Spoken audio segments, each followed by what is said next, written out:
put a smile on your face when you're moving from place to place. Good morning, good morning, morning, good morning, morning.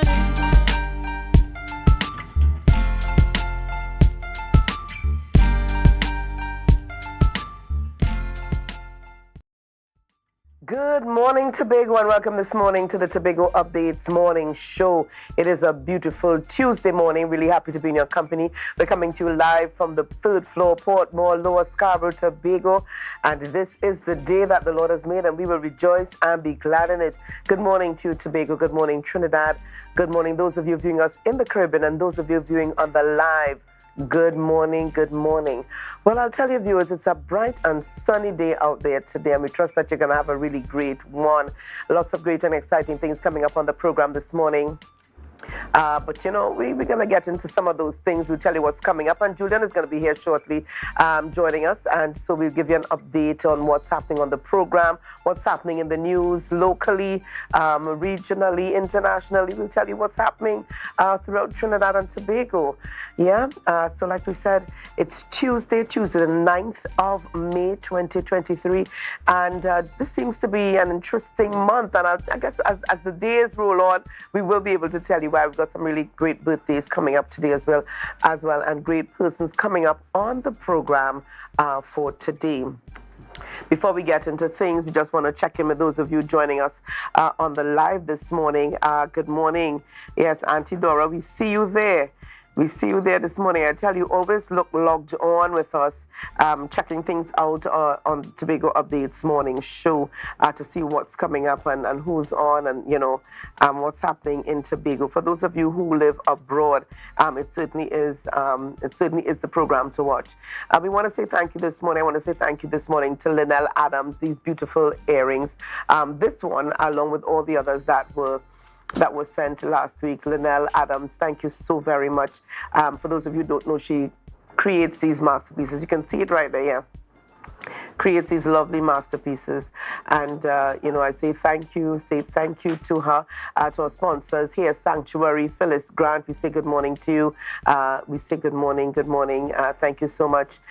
We say House of Norma, good morning to you. And Just My Size, good morning. Mateos, good morning. But before we continue on with them, yeah, viewers, we're going to head on over into our news in 90 seconds with Chanel. Thank you so much, Ria. And here's your news in 90 seconds for the 9th of May, 2023. The Tourism Agency Limited is currently in Barbados to promote Destination Tobago at the Caribbean Travel Market. CTM is hosted by the Caribbean Hotel and Tourism Association between May 8th and 11th. The Caribbean Tourism Market also at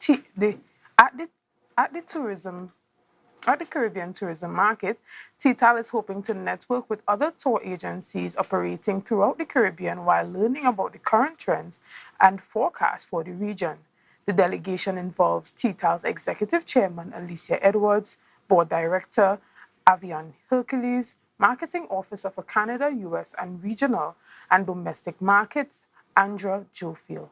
Also in attendance is the Vice President for the Tobago Hotel and Tourism Association, Maria Yip John. Additionally, former minority leader Ashworth Jack is now the chairman of the board of the Studley Park Enterprise Limited. The news comes at a time when several operations at the quarry are on pause, awaiting the renewal of its mining licensing and blasting permits. According to a newspaper article, the former chairman, David Walker, was informed of his removal 5 months before the end of his contractual term of office. Walker claimed no reason was given for his dismissal and that the decision made no sense to him. And finally, the Trinidad and Tobago Chamber of Industry and Commerce called on Finance Minister Colin Imbert to explain how he intends to pay the remaining VAT refund owed to businesses after the proposed VAT bond are issued. They said it is not enough to cover all outstanding monies owed to businesses. Last week in the Senate, Imbert announced that in the beginning of March 2023 that the total VAT refund owed are over $7.8 billion. The chamber said the government's continued delay in paying out VAT refunds negatively impacts the business community and wider economy. And that was your news in 90 seconds. Back to you, Julian and Ria. Thank you so much there. Thank you so much there, Chanel. And Julian is just joining us on set this morning. Good morning and welcome, Julian Skeet. Yes, good morning. Good morning indeed. Taking it all in. Very interesting developments happening here in Tobago and in Trinidad and Tobago. I dare see observing and looking on. That's right. And that's what we do for now. That's what we do for now. I remember chatting quite recently with one of the assemblymen, and he said, this is no time to just sit back, fold your arms, and observe. There will come a time when you've got to stand up. Certainly. And it's interesting, that posturing seems to be taken on depending on where you sit in the lineup, in the areas of responsibility. So it will be interesting to see how things develop within the context of Tobago, and of course looking at things more on a national perspective with regards to Trinidad and Tobago. Ria, at this point we're preparing to head on into our birthday celebrations, and this birthday segment is sponsored by KFC. From the experts that created the Zinger sandwich comes the KFC Crispy Barbecue Zinger. The only one I see is you. Cheddar cheese, crispy onions, the most delicious Kentucky Fried Chicken, and barbecue sauce. Get ready for a whole new level of flavor. All right, so we're heading into our birthdays this morning. Birthday shout-outs. Ria, who do we have on the lineup this morning? So we've got a birthday today, and celebrating their birthday, we've got Christian Solomon celebrating a birthday. Shine brighter, that's right, Christian. And we trust that you have a great one. Happy birthday going out to you, and lots of love from all of us here at Tobago Updates. Yes, and who else do we have on the lineup? Well, we've got this little guy here, and this is Cameron Richardson celebrating his birthday. And Cameron is my great nephew. Oh my gosh, that's where I've reached. Cameron is my great nephew celebrating a birthday. So love going out to Cameron, and he lives out in the US with his mommy. So I know greetings going out to you, Cameron, from Uncle Ray and Auntie Liz and the entire family here in Tobago. So lots of love to you. Yes, certainly a birthday shout outs there this morning. Ria, who do we have on the rundown this morning on our lineup? Quite an interesting lineup today, Julian. Yes. Quite an interesting lineup today. So we're going to start things off this morning chatting with Dr. Winford James, political analyst, on the topic of Tobago's political landscape. A lot has been happening in Tobago within recent times, and of course, Dr. James always helps to put it into perspective. All right, we'll also be having discussions this morning as we speak at TATIL, Motor and Property Insurance. We'll be speaking with Brendan Gray and Nicholas Sunilal. All right, Brendan Gray, branch manager for TATIL Insurance Tobago, and Nicholas Sunilal, manager of agencies and direct sales for TATIL. So we look forward to those discussions. And I'm not sure about you, but when you hear Brendan Gray, it's almost as though you think Brendan TATIL Insurance Gray. That's the name just seems to connect automatically. That's right. And we will be wrapping things up this morning chatting about Kanakopia. And if you know anything about Kanakopia, you know that Kanakopia belongs to Nikosi Phillips, ambassador of TT Youths Will Rise. Nikosi is going to be on the program with us this morning to talk about that, as well as Diane McCrimmon. She's going to be joining us on the topic of the launch of Kanakopia 2023. So we're certainly looking forward to that segment this morning. Yes, and I see you got started very quickly, and I want to jump back into it because I, along the way, meet colleagues, and they always say to me, hey, don't forget at all to shout out those of us on the live. That's right. We are there to support you. So let me make sure this morning to give a quick shout out. I'm seeing Terry Trinidad. And I know this is a harvest time, so you might have been here over the weekend. Good morning to you. Shout outs. All right, I see Miss Sharon Mills, Sandra Orr, Tony, Kevin, Phillips, Pearl, Murray Bear, Julia Brown, Auntie Donut in the mix this morning.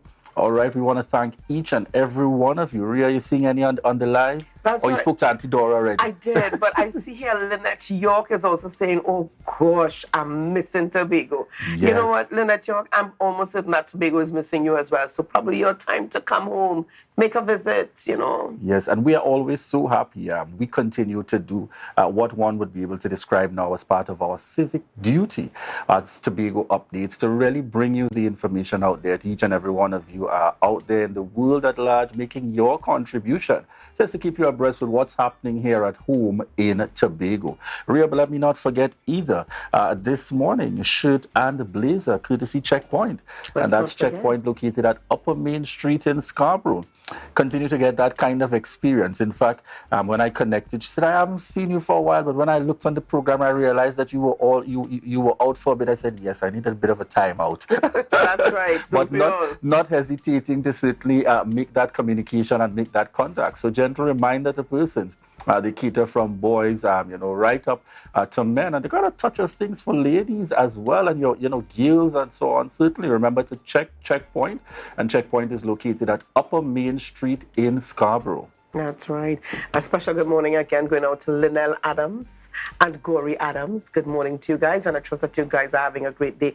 Linnell Adams, Julian, I've got to talk about these earrings here. These earrings here were sponsored by Linnell Adams. She made these. Nice. Beautiful fingers, yes. So thank you so Beautiful much indeed, again. Beautiful indeed. And we want to thank each and every one of you, those of you sponsors, those that have been there with us from day one with the Tobago Updates, and also those of you that continue to join the lineup to ensure, that we continue to stay on top of all things happening within Tobago and, in fact, beyond, bringing the news, bringing the information and all current affairs to you. All right, viewers, at this point, we want to thank each and every one of you, those of you in the lineup, those of you sit back, rocking back with your coffee, sipping on that tea if you're not into coffee, looking on to the Tobago Updates morning show.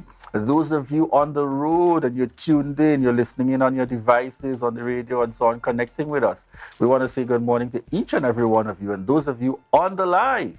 We want to remind you that this is your opportunity to share the live, share the live, share the live as we head on over to Tobago in Focus.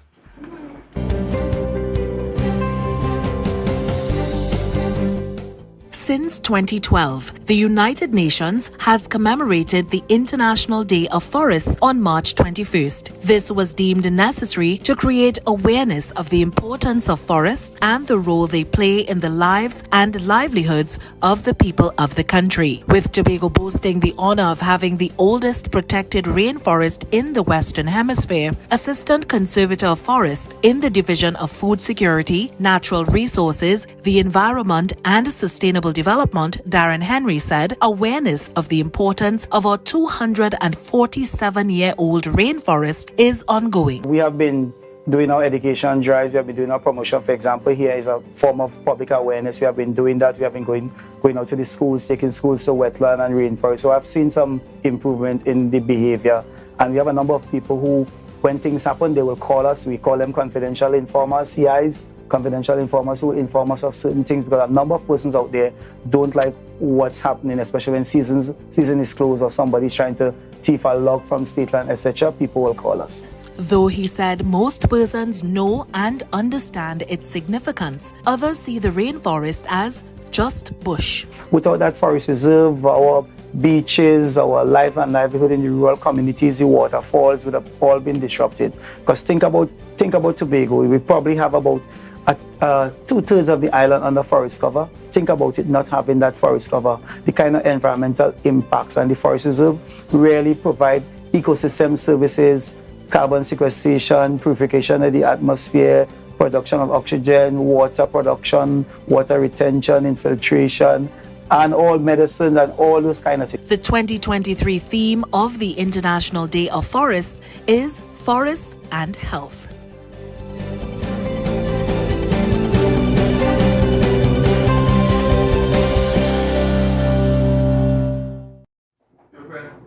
Good morning, viewers, and welcome back. It's 7:11 a.m. as we continue in this segment this morning.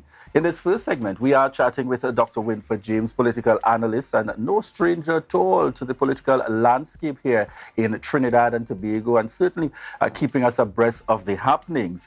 This morning, we are chatting on Tobago's political landscape. Good morning to you and welcome, Dr. James. Thank you, Mr. Skeet. This is a good opportunity here to chat with you on Tobagonian matters, which matters belong to all of us. So as we get the conversation started this morning, one of the first areas we want to touch on is looking broadly at the current administration. And from where you sit as a political analyst, on a scale of 1 to 10, if we were to start off from there, 1 being the lowest, 10 being the highest, where would you range as we approach the 2-year mark for this current administration? You mean the performance? Performance. Well, they have kept the ship of state sailing, right? People are in their jobs. They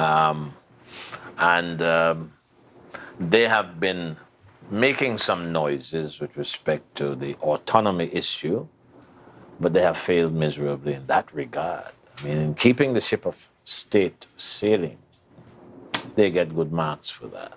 I'm not going to give them a score.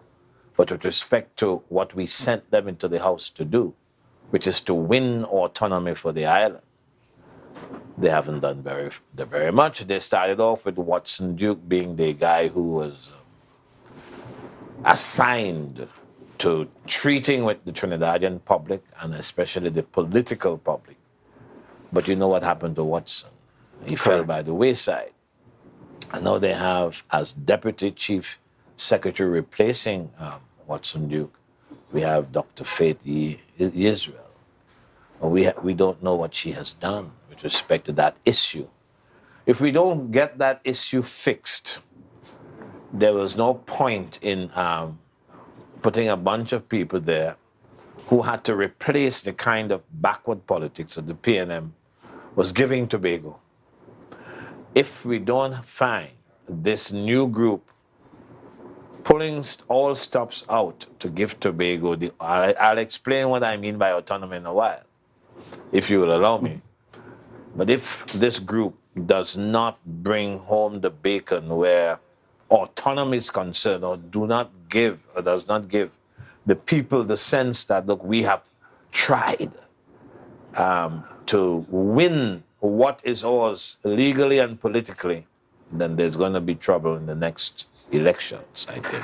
Tell us how this works in the context of the parliament. We know that the very last update as we're speaking autonomy would have been that the bill would have been brought over to this new session. And I mean, using my words, it's on pause, but give us a better understanding. Where is it at currently? You're talking about the parliament bills that the government came up with? Correct, the bills that the government would have put forward. They are languishing in the parliament. Remember that there's a JSC, a Joint Select Committee, that came up with something, and of course they are the ones who the cabinet is using to propose ideas for Tobagonian autonomy, which ideas they will bring to the public.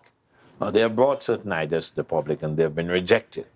In fact, the biggest rejection is the result of the last House of Assembly elections. If you came to the public and you had bills and you said, this is what we are going to offer you, and then the public turns around and rejects you 14-1, you must pause. You must even give yourself pause. That's what the public has done. Made them silent because they realize they have some silent power. They have power to delay the grant of autonomy to Tobago. And they're using that power. And they will tell you at the superficial level that, you know, we came up with bills and so on, and you rejected us and so on. But they have not gone anywhere, so far as I know, with those bills. So I use the term languishing in that sense, right? And of course, the group in the House, the former PDP group, now the group of independents, they themselves have not done very much. They have done actually very little to give Tobago the autonomy that Tobago voted them into office to bring. And so, if you don't mind, we can spend a little time on that. You know, what is it that they have not brought in specific terms. So ultimately, we know that this would have been a conversation that started quite early. And I want to tie this into what appears to be a broader issue on the Tobago political landscape. We look at issues arising in relation to the involvement or non-involvement of the central government, the Prime Minister, Minister of Food, NETCO, etc., wanting to get into the issue with Studley Park. We look at the airport scenario and whether or not the THA has any say or has been briefed any at all to be part of that project happening in Tobago, another area of focus. We look at the Commonwealth, the games that are upcoming in relation to sport and questions by the Tobago House of Assembly regarding consultation with them. Tell us about your thoughts in relation to that, specific to this same, what guides us now in terms of the Tobago House of Assembly Act and where we hope to go in the context of autonomy. Well, we need much more time than we do this morning to talk about all those issues. But House of Assembly has by law, according to the 5th schedule, responsibility for ports and wharves and so on. The airport is one of those. But that responsibility has never been given to Tobago. And we have the cabinet of the country and the Ministry of Finance controlling that. Because Tobago does not fund itself, as you know. Its funding comes from the government. And clearly, it doesn't have the money to build an airport. Just saying. But the point is, according to 5th schedule, wharves and ports and so on are part of the remit of the Tobago House of Assembly. And the same thing goes for Studley Park. Quarries, state lands are vested in the House of Assembly. Or, if the word is not vested, the point is the Tobago House of Assembly in law has responsibility for quarries and so on and what goes on there. But as happened in most areas, the law gives Tobago the responsibility for listed things, but they can't do much about it because there is another part of our government structure that comes in. The central government comes in here and says, look, we are overall in charge. If Tobago comes up with a policy position which the central government does not like, the central government can prevent Tobago from realizing its intentions. Because we operate a composite system of governance, as we know. We have the cabinet and we also have the House of Assembly. And the cabinet has all power in the law, as also it seems. And this is where the autonomy comes in now. Tobago can't make laws, you know. We know that the Act speaks of assembly law, but Tobago can't make those laws. It can propose a bill, Sent to but Parliament. that bill has to go to Parliament. It's the Parliament that makes the law. You can't have autonomy if you don't have lawmaking powers. And that's part of it. They take the license that, and the permit, the blasting permit and the mining license, all those things are done in Trinidad. The OK is given from Trinidad. Now, what's the point making a change in government without having the power to institute your intentions? And that is the issue. Unless Tobago can make laws of itself, Tobago itself, we're not going anywhere autonomy-wise. And they must have the people involved with them. You see, that's part of the thing now. I don't have a sense that apart from the fact that you have 14, well, it's now 13 with what's going on. I don't see how the people are involved in the governance exercise in the House of Assembly. I mean, they are occupying quite clearly, and they're doing things. But we didn't put them there to follow in the footsteps of the previous party. Far from it. They have got to push back. They have got to agitate. They have got to organize their people into activist groups that will keep the issues alive in the Tobagonian consciousness and before the Tobagonian eyes. If they don't do that, then there is no point asking the people for another mandate. I think the government knows that. The central government knows that. What they call the central government knows that. But it remains a fact that in the interpretation of the central government, if the central government does not agree with a policy position advanced by the House of Assembly, that it can stop. They can move to stop that intention being implemented, being realized. But we, what do we do in a situation like that? How do we get our intentions organized given the political mandate we have had? What do we do if we have a government who can say, look, you can't go that far. You got to stop here. This is the limit that you have. There are limiting authorities that the central government uses to constrain the politics and the policy making of the House of Assembly. So let's look at a few other areas, as we speak to some of the areas currently under responsibility, because I think your point is being made loud and clear. Okay. To deal with a lot of these challenges, it comes back to the focus that ought to be placed on Tobago's autonomy and lobbying for that far and wide. Let's look at education. I know most of your years spent in that area and in that field. Yeah. What are your thoughts and your perspectives in relation to where we're heading, and what are your hopes specifically for the education system? Yes, we're part of the national system, but many have advocated and spoken to the need for intertwining, introducing, and so on. We even had just up to yesterday representatives of the Division of Education speaking about efforts being made in the direction for the formulation of that Tobago curriculum. Your thoughts? We need a curriculum. Obviously, your curriculum has to be contextualized. There is a Trinidadian context, and there's lots that is happening in Trinidad that you can use. But when we talk about education in Tobago, the question is, how have we given education in the island a Tobagonian stamp? What differentiates Tobago's educational experience from the education experience of the whole country? There's no differentiation. We are seen as part of the national whole. And yet, there are things in Tobago, or there are ideas in Tobago, that we need to institute. But if we piggyback on what Trinidad comes up with all the time, then we are not exercising our own independence in that regard. And so, for example, do we need to have SEA in Tobago?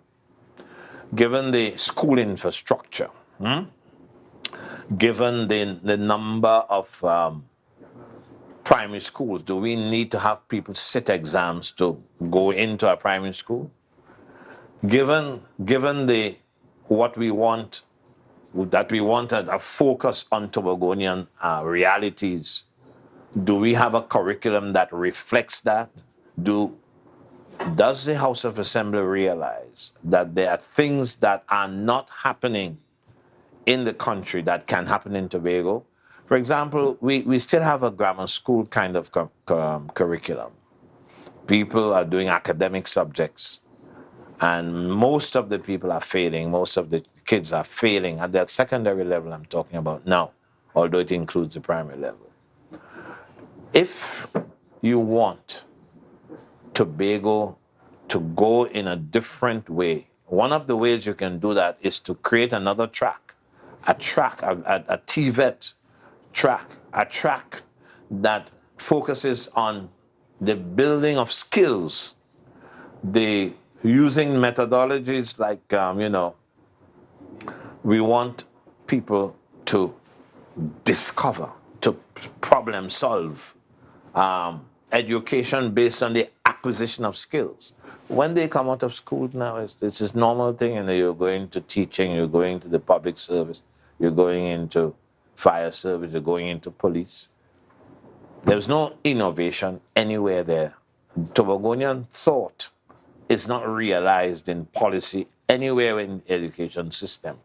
And we badly need that to change, right? But there's a habit which the PNM promoted, a habit of automatically riding on the backs of what happens in Trinidad. Now, that can be right. So I'm saying here, if it's one thing I want the public to understand, I'm saying, is that the academic track can be more easily changed in Tobago to accommodate a skills-intensive track, right? Where people can, when they're leaving school, they're leaving with skills that are employable, or skills that, or skills that they can use to open a business. Obviously, we need to expand the economy, which is another story. How do we do that? But educationally, we are not doing anything particularly unique to Tobago or particularly special, given the fact that we have been calling for things to be done in a different kind of way. Let's chat a little bit, Dr. James, the financial sector, another area here in the Tobago space. The reality is, for where we want to move and to advance the island, it's quite clear that the funding that comes through central government, the bare minimum at this time, based on the dispute resolution, will not move Tobago at the kind of pace that it needs to. Some of those other avenues, there have been conversations that came with the current administration looking at the diaspora out there, seeking out, direct foreign investment and so on. What are your perspectives in that area? We've got to be free to borrow money, right? On our own, with all the payback terms determined in relation to Tobago, for sure. We need that. But before we even get there, we are not happy. I don't know if you are, but lots of people like myself are not happy with the distribution of the budgeted funds. We are not happy that the government makes sure that it does not go below the 4.03% at the lowest level. The government never goes up to the 6.08 or 6.79 that the dispute resolution authorized and legalized many years ago.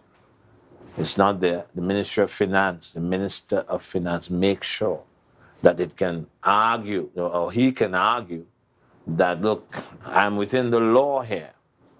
He's not concerned so much as about the development of Tobago, development projects that Tobago can use to advance it. He's not interested in those. He's interested in satisfying the legal requirement that the budget for Tobago, the development budget, but there is, of course, the recurrent expenditure part of it. But the development budget goes above the $300 million that comes about because of the application of the bottom limit, or close to bottom limit of the finance minister's budget. And that is not the only thing that we need to look at. Tobago has a lot of marine wealth. If you calculate Tobago's boundaries to be a certain, to have certain figures. And that was one of the issues coming up in the there's autonomy. A lot of money that is in the sea once, of course, it's developed. There's a lot of money there. And we are saying, let's go back and distribute the wealth properly. The wealth that recognizes that this is an island that is underfunded given the amount of wealth, mineral wealth in the sea, the amount of oil and gas we have in Tobagonian waters. If you put the two islands together, Tobago has them. It would seem Tobago has most of the resources there, the marine resources, to warrant a far better equation where funding Tobago is concerned. So there is that. Yeah. Give Tobago the chance that it has been asking for, and let us run our own affairs. There's nothing magical about the Parliament in Trinidad and Tobago. The Parliament in Tobago has, 41? Is it 41? Yeah? Correct. 41 members, and only 2 from Tobago. They can't make a difference. There's no difference they can make. Politically, yes, they can give the PNM party an advantage. But they can't, the 2 representatives cannot swing things, or at least if they can swing things, we have not seen them do it, or we have no sense of how you go about doing that swinging, you know. So what I'm saying here is that there needs to be a little more noise from those Tobagonians like myself who really believe in the autonomy thing. I have no shame about that. I have been talking about this thing, and these ideas are in the public space. They just need to be pushed. They need to be pushed. Dr. James, very quickly, I can't have you on and not speak to the issue of the fact we are seeing the formation of a new political party by the current administration. They moved from members who were formerly under the PDP, basically told to get out, and now trying to see what is the formation of a new political party. Efforts are being made in that direction. Your thoughts from where you sit based on your experience over time, managing governance while building out a new political party? Well, first of all, let it be noted that they are demonstrating to us that they don't need a party to govern.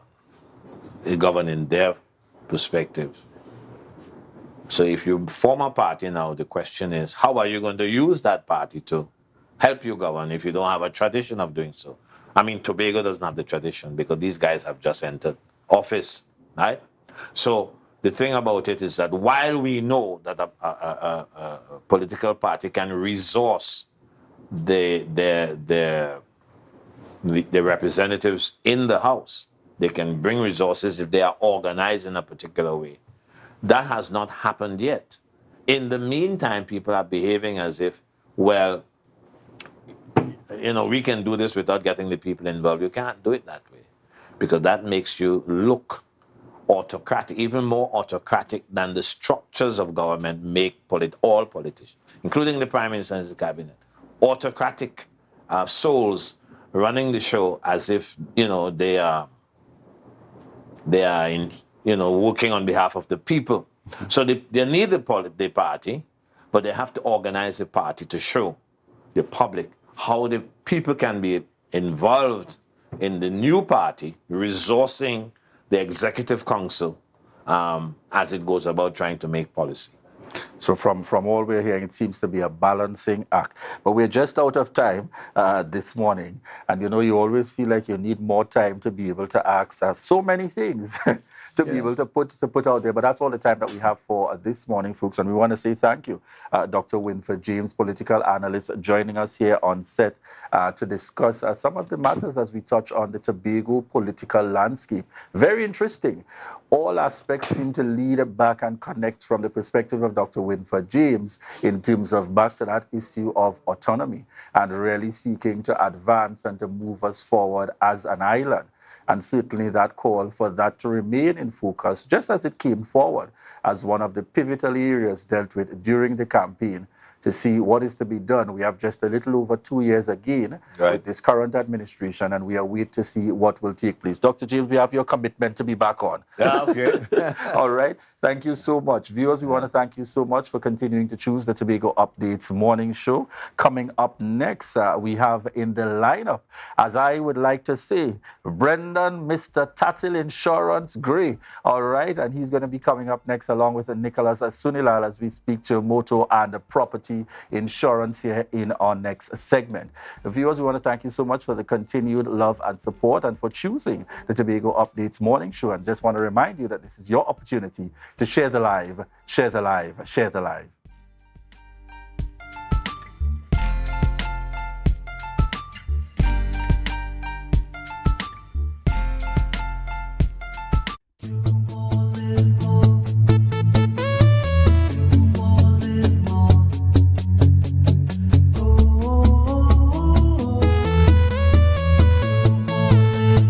This is how it's gonna go.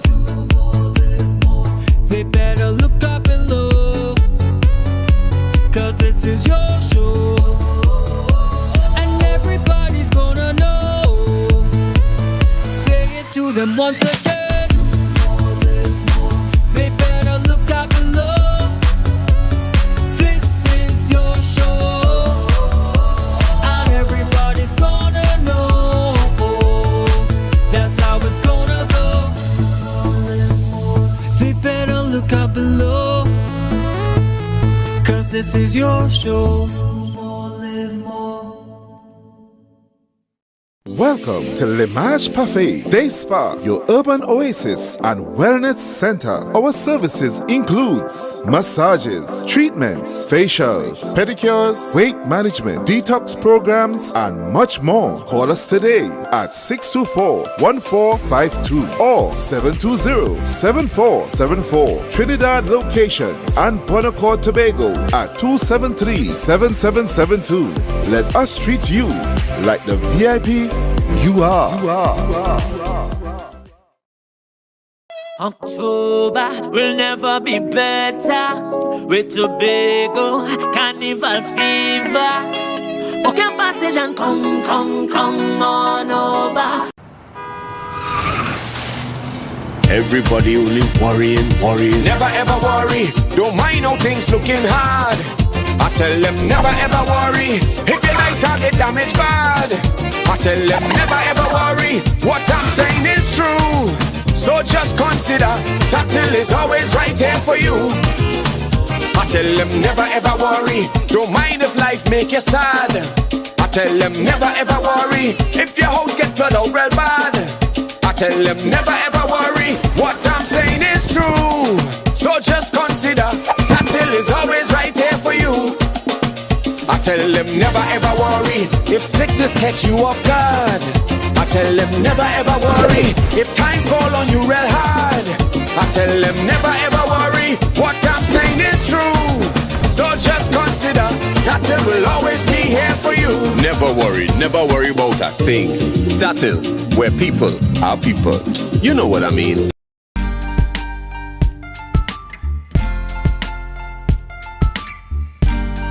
Put a smile on your face when you're moving from place to place.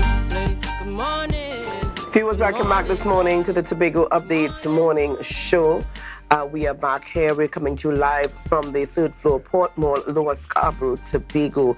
Our guest on the program this morning, Mr. Brendan Gray, Branch Manager, Tattle Insurance, Tobago. Unfortunately, this morning, Mr. Nicholas Sonilal is unable to be with us.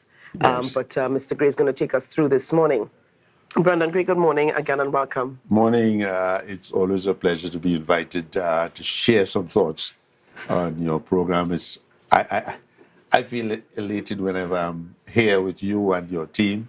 And let me congratulate you on a well done and well promoted idea and here in Tobago. Thank you so much. But before we get started, Aria, you had a lady on yesterday talking about domestic violence. Yes. I would want to say that our club, Bella Former Club, will be holding a ladies' tournament on the 10th of June, particularly in support of this, their program. Women of Substance. Women of Substance, yeah. All proceeds that we derive from that tournament will be given to Women of Substance for their elevation. Excellent. Because one of our objectives is to really work with the community that surrounds Tobago. Yeah. You recall we worked with the government school in Montgomery and the Anglican school in Mount Pleasant. We gave them tablets, 15 tablets to each school for the common entrance students at that time. And we continue working for the community. I want to thank Yvonne Dallas, Emma J. Murphy, and Shirley Cook, along with our captain, Mr. Terrence David, the THA, Magdalena, and Fairways Restaurant and Bar for the support this event. Thank you so much. I'm sure they greatly appreciate it. Onika Mars has been doing what she's been doing, turned her pain into purpose, and of course, you know, all the support that they can get, they would appreciate. I'm very, very much happy that we are working as necessary for the community. Okay, thank you so much for that. But we just want to let our viewers know this morning that our topic this morning is Tattle, motor and property insurance. And we want to get started this morning asking the question here, Mr. Gray. What is insurance? It's a term that we've heard before. Of course, we often ask, is your home insured? Is your car insured? Or you need to get insurance for, in case of illness. But what is insurance? Well, that's a very important and very interesting question. Insurance is where someone will pay a small fee to someone to protect something of value. And that value, it will be greater than the premium or the fee that is paid to the insurer. For instance, you may pay $1,000 for something that costs $100,000, and the damage or destruction of that thing for $100,000, the fee is going to be what will be used to pay you the value and compensate you for the value that you've lost, or the destruction of the item in particular. So you have a premium and you have an item, and the item is insured based on the premium that you've paid, which is a small portion. So insurance works in that kind of way. Obviously, there are factors involved, excesses, depreciation, and those things will work also in tandem with that whole concepts. All right. And we want to invite the viewers on the live this morning to please send in your questions on insurance, even as we focus on motor and property insurance this morning. Your questions and maybe comments, you can do that on the live this morning. Remember, we are live on Facebook and on YouTube. We're coming to you live this morning on M&E TV and Gael as well. Now, if you are to define the principles of insurance, what would they be, and how do they influence the premium? But there are about 7 principles. Well, every profession, you would say, has principles under which they operate. And the things that impact on their modus operandi and influences the way they do their business. In our instance, I would want to name just 3 that, to me, impact directly the facet of insurance. One is insurable interest. So when you purchase something, you purchase it and you own it. And that gives you the right to insure it because of your ownership of it. Right. So insurable interest, meaning that you own something, you own a chair, a table, a car, a house, whatever property you own, because of the value you've paid for it, then gives you that right to insure it. That is one principle. The other principle is indemnity. What is the value that thing is? Indemnity meaning, what is the value if it should be destroyed? What is that value just before its destruction or damage, as the case might be? Obviously, there are other issues relating to that, such as I said earlier, excesses, depreciation, and that factor will factor into the real term of insurable interest. And then you have consideration is another principle. And that principle is the premium you pay is what determines your right to the payment of a claim. So consideration, insurable interest, and indemnity. You have others in terms of utmost good faith, proximate cause, subrogation, contribution. Those are other principles under which insurance operate. But these principles work primarily in support of the whole aspect of insurance and how we operate. Yeah? And it influences motor insurance more than most insurances. Yeah? Yeah. So let's take, for instance, and we're dealing with some property and motor insurance. Yes. So let's look at motor insurance, for instance. Before I go there, let me read, I think I should read for your audience, the nature of compulsory motor insurance, because motor insurance is a compulsory form of insurance. Right. Why is it compulsory? Because there's a legislation that says you must purchase insurance. And it says something here. The Motor Vehicle Insurance Third-Party Risk Ordinance Act, Chapter 4851, as amended by the Motor Vehicle Insurance Third-Party Risk Amendment Act 1996, makes provision for the protection of third parties against risk arising out of the use of a vehicle or licensed trailer on a public road. And they describe a public road. A public road is defined as any street, railroad, or open space to which the public has access, and any bridge over which a road passes, and includes any private owned street, road, or open space to which the public has access, either generally or conditionally. The legislation stipulates that the owner of a vehicle or licensed trailer is not to use or permit another person to use same on a public road without the appropriate insurance in place. And the minimum amount of cover stipulated under the Act mentioned above are for third-party death or bodily injury, $1 million. Any one claim by any one person, and $2 million for total claims arising from any one accident. For third-party property damage, it's $500,000, any one claim, any one person, and $1 million for total claims arising from the same accident. What does that say? It says that no one should use a vehicle without third-party insurance in place. So someone comes to the insurance company and says, look, I will pay, I want third-party insurance, your premium is $1,000, $1,003. But listen to what the insurance cover. The cover, if you damage someone, the minimum, the maximum is $1 million for that 1,000 or 1,003 premium. So in my explanation earlier in terms of what is insurance, yes, you pay a small premium for cover that is higher than the premium you pay. Much, much higher. Same, that's the principle.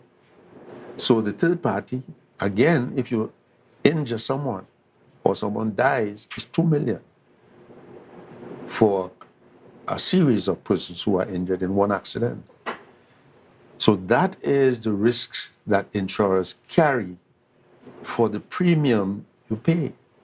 So when someone says, my premium went up by $100, the insurance company risk is higher, much, much higher than what we pay.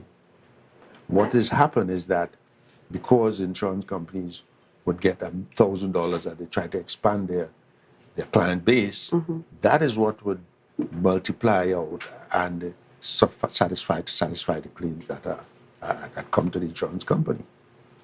And that is why the principle of, as I indicate, indemnity, and the principle of utmost good faith, and the principle of insurable interest becomes evident. Yeah. All right. And to give an example, I think I need to give an example here.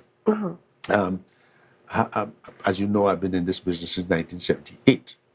So I've been a lot of experience, a lot of exposure in terms of what has occurred in the You past. don't look at Brandon Gray, but go ahead. Go ahead. Yeah. Let's see.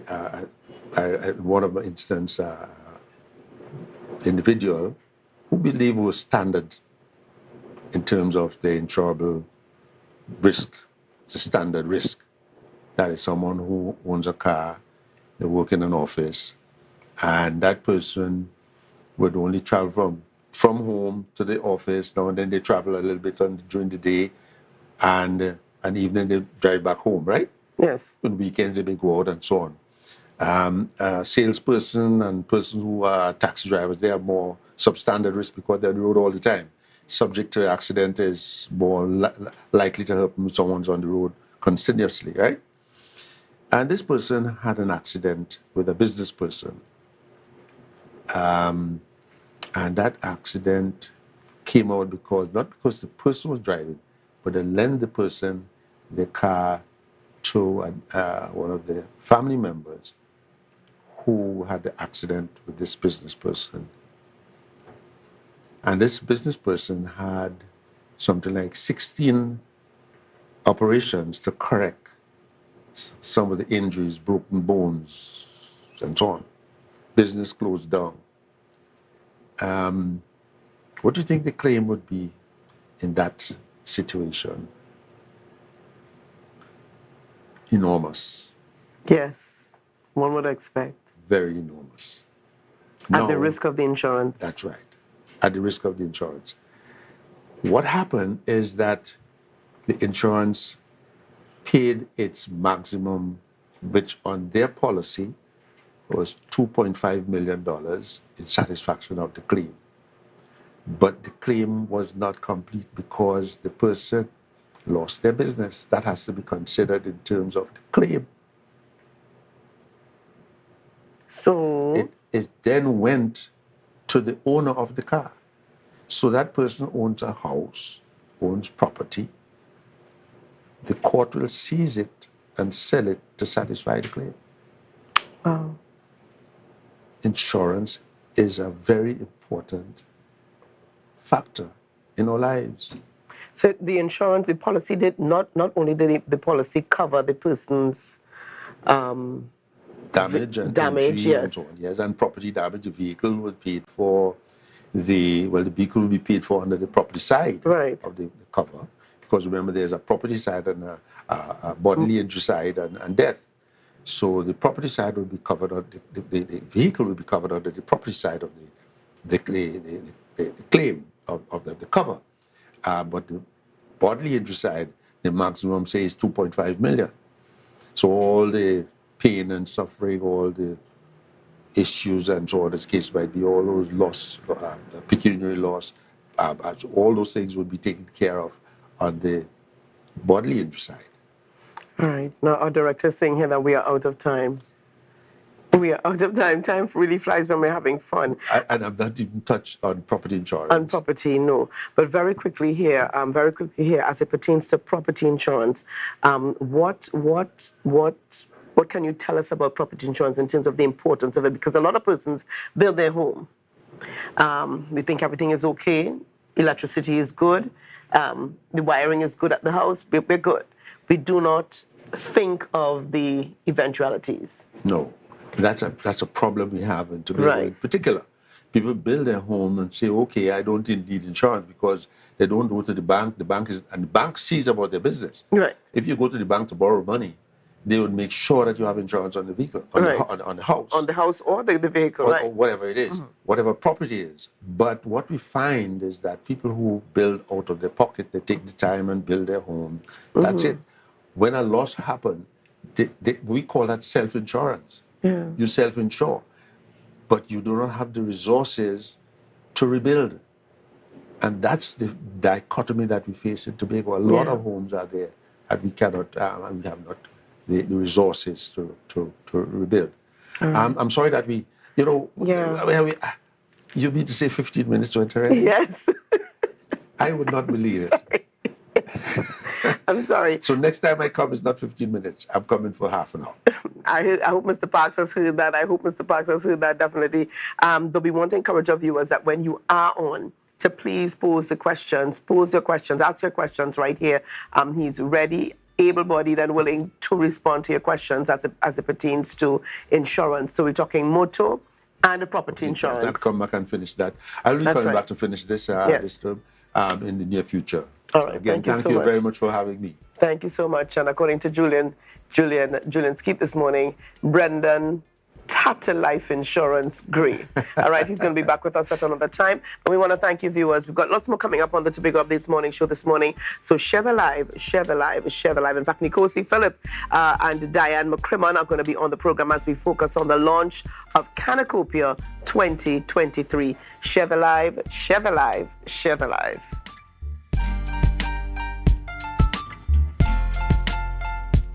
Never ever worry, don't mind how things looking hard. I tell them never ever worry, if you're nice can't get damaged bad.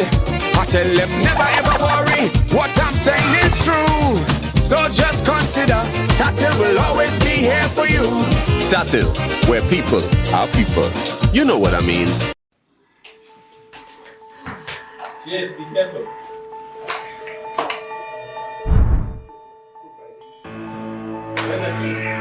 Honey, I feel I'm going to start to cook, yes, because these children must be hungry now, right? Okay.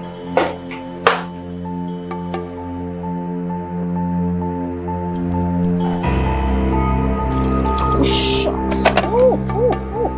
These plugs, oh my gosh.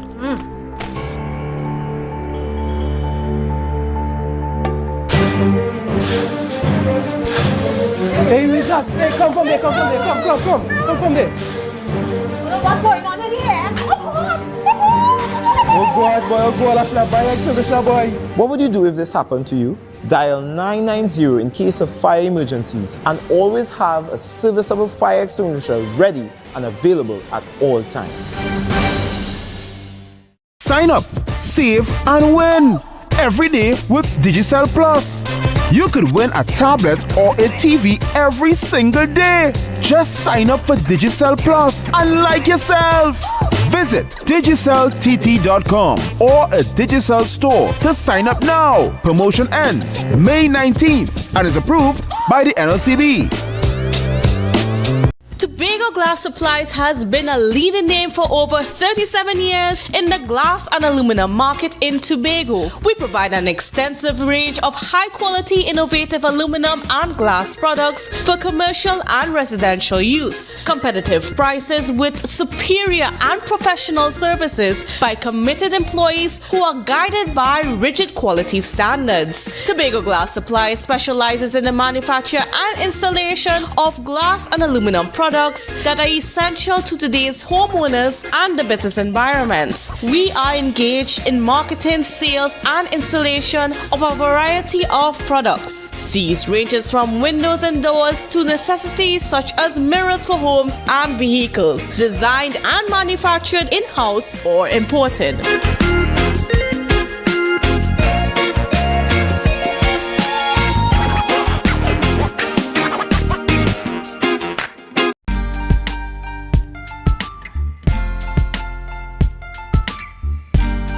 Put a smile on your face when you're moving from place to Viewers, place. welcome back this morning to the Tobago Updates Morning Show. We are chatting this morning about the launch of Kanakopia 2023. Here to chat with us, we've got Nikosi Phillips, Ambassador of TT Youths Will Rise. Good morning and welcome to Nikosi. Good morning to you, Ria. Good morning to Tobago Updates. Good morning to Trinidad and Tobago and everyone who's listening this morning. Good morning. All right, I see the cell phone is on the desk, but we're going to leave that there. We're going to leave it there today. All right, so let's talk. No, Nikosi, I want you to remind our viewers this morning about this event called Kanakopia, when it started, and the purpose behind Kanakopia. Well, it started in 2022. This was in the height of the 1st October Carnival, and we had the mass band, the Pan Fraternity, the Calypsonians in limbo because, you know, there wasn't here in competition. They weren't hearing this and that. After the first meeting with the minority leader and all the mass band leaders, you know, we decided to put something together in short notice, and it came out successfully in 2022 with a large sponsorship from the Office of the Prime Minister and the Minister of Sport, Ms. Shamfa Kajo, and the Sports and Culture Fund, which would have supported this event tremendously, that we could have had a prize structure of over $200,000 to give out with our prize structure in last year, November. After the show, 2 weeks after the show, we paid all Calypsonians and mass bands right after the show in 2 weeks. So it was good. How would you rate Kanakopia 2022? Well, it was our first initiative, and I will give it a 50-50, right? Because at least we still tried. The effort was there. What we sorted out to do, it was effective to that extent. And to this extent, where it's now 2023, pre-launch right after, and it's getting a lot of push right now. So for me, I'll be honestly, it was 50-50. Right? We still have room for improvement, which we are fully improved now. And as you've seen, we have launched already since last year, and everything is coming out in the public in when April. Well, since January, we started marketing, and everything is out already. So I think you've seen a difference from then to now, that we're actually ready and things are actually put in place. All right. So what exactly is Kanakopia? And what does it encompass? Right. Kanakopia is a mixture of mass, pan, steel pan, soca, calypso. This is it's actually giving the actual cultural identity of what mass is supposed to be for Tobago, and it's not just about the bikini and the 99 parties.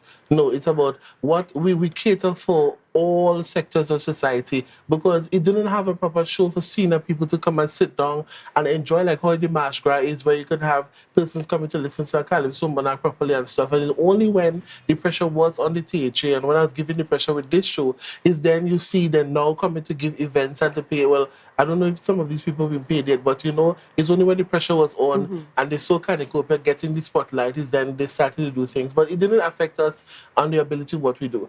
The Kanakopia this year is totally different, whereby we had 1 day of events. Now we have 7 days of events, right? Because what I would have done is market the Kanakopia internationally in the US, which we are bringing a lot of persons here. We have so far 350 persons booked from the Chicago, which we would have partnered with a talk show host called T, Talking with T in Chicago. We also have 250 persons booked for from Atlanta. There's also a DJ host from Love and Hip Hop. He's also putting together a contingent to come across here. So what we're doing differently this year is we're having the Wednesday, the 18th of October, 2023. And this is, just a reminder of viewers here, Nikosi, that this is geared towards the October Carnival. This is happening during the October, Tobago's October Carnival. Well, before the rain starts. Right? So what I'm trying to do is to pull the people away from the Miami Carnival, because you know that time when Tobago Carnival is when Miami Carnival is, and actually the ending up. So you know that most of the artists. So what I'm doing is to bring them away from the Miami Carnival. So that money that they're going to be spending for tickets there, we want to bring it them to here. Tobago. So what I would have done on Wednesday, the 18th of October, we have the international tourist and group arrival to Tobago. We're going to have the hotel check-in and the week package. We give them the bands and stuff. On Thursday, the 19th of October, we have a Tobago Island tour, followed by the Reef tour. And we also have on the 28th of October, which will be the Kanakopia itself, following a street procession. And in the package that we're offering to the US and to the persons internationally, and this goes to Trinidad and Tobago as well, and the Caribbean. And not just the US we're targeting, but everybody, our family in Trinidad, everybody. We're giving them a package with accommodation, transportation, and costumes as well. So we're picking out some of the mass bands that would have send their costumes to the different groups in America, like the contingent of Chicago, and they are going to pick out which mass band they want to portray. And the Talking with T, she's going to be the queen of the band, and the masqueraders are going to. So we're going to have the masqueraders using the costumes from the mask leaders in Tobago. And we have on the 21st, right after Kanakopia, we go into Juve. At the Book Integrated Facility. Well, those places are yet to be announced. We have on the Sunday, the 22nd of October, we have a fish fry into the Sunday school in the Integrated. We're going to bring the tourists there. We're going to let them, interact with the people and stuff. On Monday, we're going to have a Bayside Beach cool down in Buku. We also have on the 24th, we're going to give them a shopping day. We're going to take them around to Crown Point, all over to make sure that they, see the different markets that we have to give back to the people, the entrepreneurs around the island. We're going to give them that shopping day. And on the 25th, they leave to go back to their various countries and stuff. So we're going to have a full pack week. It's now enhanced. And as you see, the committee, and this was done by the committee. We have a full committee now. I would have installed and appointed the instruments of appointments to those different committee members. We have Miss Lezian Ellis. She is the chairman of the Kanakopia Events Committee. We have Mr. Kenrick Noel, the vice chairman. We have Ms. Diane McCrummer, which is unfortunately she wasn't here this morning. She's the events executive director. We have Ms. Marina Marfan is the general secretary. Afia Sampson is the marketing brand director, and Ms. Akila Morton is the public relation officer. So this year we're looking at a budget of over $390-something thousand. It's subject to change. So we would have started the partner. We started distributing letters since January. Every corner, we attacking every corner for sponsorship. We haven't attacked the ministry as if we're looking at the private sector. And then later, we're not going to wait too late, but we're still going to send to the different ministries who supported us. We don't want it to be something dependent on the ministry every year. But if something push comes to shove that, we're having these international people coming, and we would need the support to carry the brand and carry the show and to make sure and highlight Tobago especially. We would need the support from the ministries. We're calling all the private sector. Since the news has hit the media on the news day and stuff, we've got a lot of sponsors already. Ms. McCrummer would have called and said some persons want to donate cash already and they want to donate sponsorship. So we want we want to have a meeting on the 19th of May with all the stakeholders, the guest houses in Buku, all the guest houses who would like for the tourists to come, because we want to put them where we could actually handle them. We don't want to separate them all along, but we want to make sure at least we get 5 guest houses in Tobago, because we're looking at approximately off we had at least 1,000 persons coming to the island. We're not just only catering from America. We have a contingent in England as well. We have a contingent from Canada. And on those days, we're supposed to have international flights coming in as well. So we're going to have a jump pack. It's going to be really good this year. Have you gotten sponsorship from the Tobago House of Assembly? You spoke about the ministries. We're talking ministries in Trinidad. What about the THA? Unfortunately, the commitment was not there, but the Tobago festivals would have pulled their weight last year. They would have given us a sponsorship towards the event that's the day before, and I had to, run up and down the day before just to get that little cash to do whatever we did. But I was very disappointed in the Secretary of Tourism, after having that conversation and trying to put things back together and working. I was just disappointed, but otherwise, the festivals committee, they would have really helped us out, and I want to give kudos to them. But this year, we are focusing on Tobago and the aspects of Tobago. We want everybody on board. We are going to send a proposal to the Tourism Secretary again. We are going to send it to the THA itself. And we're hoping that they will come on board and we'll partner to getting things done. And, we're looking for everybody. This is not just about TTU to rise. It's about Tobago. It's about the development of Tobago. And like I said, you don't have to sit as a Secretary of Tourism to enhance your tourism trust in Tobago. I am doing it. I have done it in America. I'm doing a very, very good job so far without having a political position that could give me that enhancement to market Tobago. Trinidad and Tobago is my island. It's our island. And I will continue to do the best that I can with whatever little resources that I have. All right. Now, how can persons contact you? TT Youths will rise for... if they decide to offer sponsorship? Well, we have a list of numbers that will be on the flyers. We have 680-6893, and we have the chairman 762-2351. We have also the public relation officer 490-4853. They can also go on the page. We have a Kanakopia page that will be coming out on Instagram and Twitter as well. So you can look out for Kanakopia 2023. And you can always contact me. People know how to contact me. They know how to find me. We have email listed. Flyers will be out. In New York right now, we have a partnership with Staples. So all the Staples stores around America, they have been putting on the flyers. We have it at the Caribbean airline counters in America. We have it all over. We have a store. We are supposed to have a billboard up in Manhattan, New York. So we're just waiting for that confirmation. I listen. This year is going to be tremendous. It's going to be good. So if you want to contact me again, you can call me at 680-6893. We have an international number on the flyer. I left an international number because persons from the international arena has still been contacting to be a part of it based on what they're seeing. So there's also an international number, 1347-717-3155. All right, and we've got those contact numbers out there. Nicosia, we want to thank you very much for being on the program with us, and we say all the best to you for Kanakopia 2023. Kanakopia 2023. Certainly very different, going to be different from 2022. Yeah, it's going to be different, very different. And we have a costume waiting for you here, and the both of us have to be parading in that costume. We have to bring our band out. So I know we're going to enjoy this Kanakopia 2023. All of Tobago, I'm calling on you, the private sector, the business sector, mass band leaders, all the private, the promoters, everybody come out on May the 19th at the Buko Community Center at 6 p.m. We're going to have a meeting. We're going to upgrade and enhance the Kanakopia. We need everybody on board. All right. Thank you so much again for being with us. Well, viewers, we're going to leave it there today. We went a little bit over time. Chanel Felix is coming up with GMT in just a little while. We want to thank you so much for being with us this morning. Remember, tomorrow, Wednesday, is going to be the Youth Wednesday, so you want to log on and support our young persons. And they got quite a packed and a really great show on for you tomorrow. So as we head on over to GMT, we've got Tobago Notes, and we say have a great day. Be safe on those roads, Tobago. We'll see you. Bye-bye.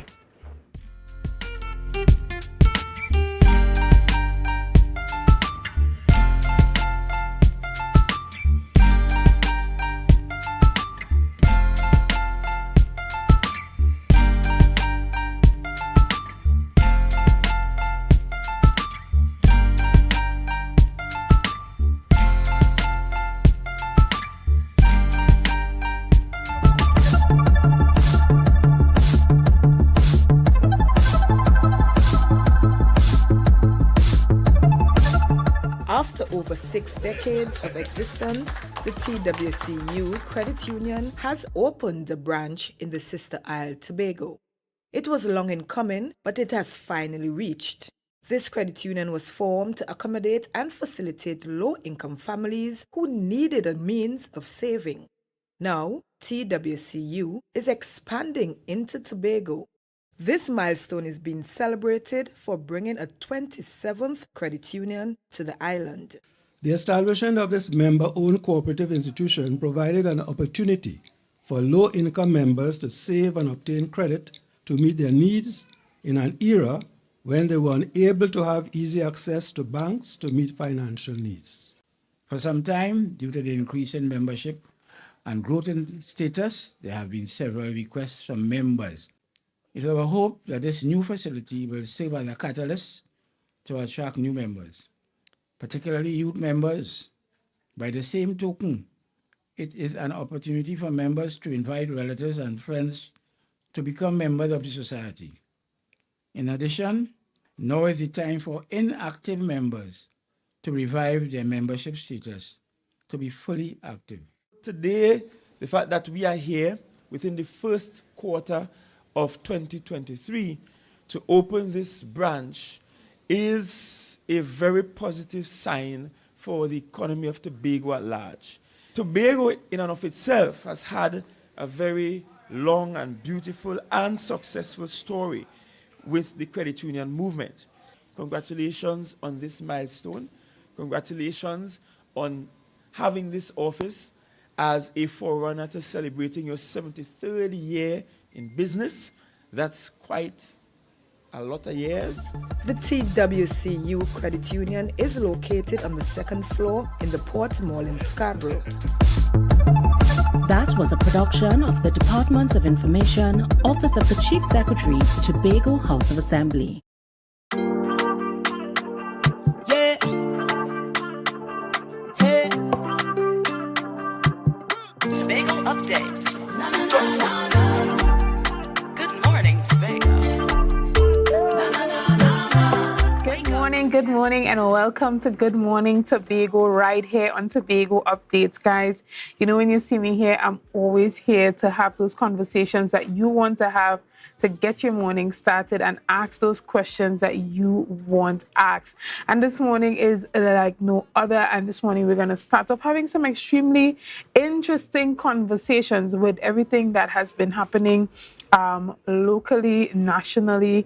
And one of those things are some of the comments that were made recently by the Prime Minister, as well as the appointment of a new chairman for Spell, the board at Studley Park. So guys, this morning we're going to have that conversation with Dr. Vanus James, who is a senior economist here in Tobago and political analyst. Good morning, Dr. Vanus James. Thanks, Anna. How are you doing? I am fine. Now, it's always a pleasure to sit with you and have these discussions. As I said, this morning we're going to start off a bit with the commentary that took place over the weekend by the Prime Minister at that Toko PNM Family Day, I believe they had. And one of the comments that he made was that he is proposing to bring to the Parliament a bill that is going to abolish the Service Commission. Any thoughts you have on that as we get into the discussion this morning? Well, two sets of thoughts. First of all, a political party meeting is perhaps not the best forum for the announcement of serious public policy. So I don't know if we should take the Prime Minister as a person who is on top of all his marbles. That's the first thing. But secondly, any change in the Constitution regarding the service commissions will require the support of the opposition. And so this is not a matter for you to just go and declare you're going to do in your party meeting. You have to bring the issue properly to the country. Let's understand exactly what the intent is. If it's in the Constitution, they are there for quality control to ensure the quality of work, the quality of appointments, and the quality of work of public servants. And if he is not satisfied with that, then he needs to say, well, what is wrong and what needs to be adjusted in the way they work that requires a reconstitution of these commissions or an abolishment of their roles. And it's important to say, too, that it is not just public servants at the level of the PSAs and the commissioners and so on that need to be supervised. Let me say, the country has long known that we also need to supervise the work of the Prime Minister himself and the Cabinet. If the Prime Minister is really serious about moving the country forward, he needs to address that issue, and that requires fundamental constitutional reform. So if you're going to go to the opposition leader and work out an arrangement to get constitutional reform, maybe we should just tackle the whole problem we've been clamoring for since 1970, to set up oversight arrangements in the Parliament to allow us to oversee the work of the Cabinet. And it's interesting that you talk about the constitutional reform, because he mentioned that a lot of persons have come to him about constitutional reform in that way. However, he has identified the true issue to be a management arrangement issue that has contributed to the lack of productivity of the public service. You know, he says that in his opinion, the public service is underperforming. And to remedy the situation, he's thinking about creating a new system of management as opposed to an entire constitutional reform. And with this, he's proposing a single tribunal that would be responsible for the public service as opposed to the Public Service Commission. Well, this is what I'm saying. I don't think he's given this serious thought, or maybe sufficient thought. Productivity in the public service is a much more fundamental problem than lies at the level of, say, qualified, competent, well-trained officers. When you take the public service as a whole, in Trinidad as well as in Tobago, a large part of the productivity problem has to do with the large volume of persons who are employed with inadequate education, training, materials, capital to work with. So they are, by structure, low productivity workers. And the way you solve that problem is not by changing the management arrangements. You've got to change the structure of the national economy, which is a problem he hasn't been able to solve. This diversification of the national economy to create jobs outside of the public service so people could take up those jobs, train for them, move out of the public service, and change the productivity platform of both the public service by leaving only high-skilled, well-equipped, well-capitalized persons in there to do what they have to do on a faster pace while moving to get other better jobs somewhere else, those who move. That's the way that problem really ought to be understood. Managing low productivity workers, structurally low productivity workers with inadequate capital better is no solution at all. So I don't think the Prime Minister has given this thought. And you know, Chanel, this reflects the fundamental problem. There is no mechanism in the country for all of us to engage in a conversation about what the issues are. So he will bring his limited understanding to the problem, and all the rest of us who might have a better understanding have no forum, no national parliamentary forum in which we could locate the information, place the information there for the representatives of the people to consider. Rowley needs to think about that. Interesting point you raised there. However, one of the things that stood out to me in his presentation during that meeting, he began to talk about the Teaching Service Commission and the fact that we're often waiting 4 years for an appointment of a teacher, or just a disciplinary matters taking about 9 years to move forward. even with the establishment of a tribunal, as you said, if the resources are not there and we only appointing friends and supporters, would that system really change? Well, the fundamental question is, what is the mechanism of oversight that the country has? When all is said and done, what is needed is parliamentary oversight. We elect our reps. We really need two jobs to be done by the elected reps. One job is to do what Rowley is doing, which is to run the executive and manage the executive function of the parliament. But the other job, for which the Constitution makes no provisions really, is the job of overseeing the execution of that executive function. Now that goes to the service commissions as well as the cabinet, the Judicial Service Commission, Teaching Service Commission, and so on. And when they do their work, they at best report to the Prime Minister and the President and what have you. You need an arrangement in the Parliament for them to be held to account by the non-executive reps in the Parliament. But then the question lies, what administration that would come into power do you think would be willing to relegate some of those powers to an oversight body to really keep them in check? Because even with the Prime Minister's statement as well, he called the current Service Commission a so-called independent commission, and there are a number of persons who would have come out before and said the Prime Minister opposes to anything independent, right? So even outside of this current PNM administration at the central government, the opposition or any party that would come into power, how willing would they be, and who is going to really push for that oversight? It has to be the civil society. It has to be the people. All of us, and what level of answering would we get outside of the election, unless a demand is made during that election period for that constitutional reform that would create that level of oversight? But really and truly, is it in the benefit of any political administration? Well, let's break that comment up into two parts. One part having to do with the independence of the commissions, of the Prime Minister, independent of the Prime Minister, and the Cabinet. The way the Constitution is written, they're not appointed independent of the Prime Minister. He has a clear role.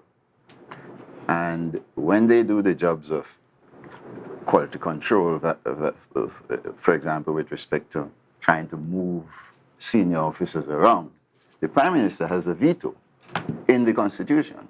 So there is a sense in which we have to be careful when we use the word independent. But maybe he's being cynical when he calls them so-called independent because he knows of those provisions, first of all.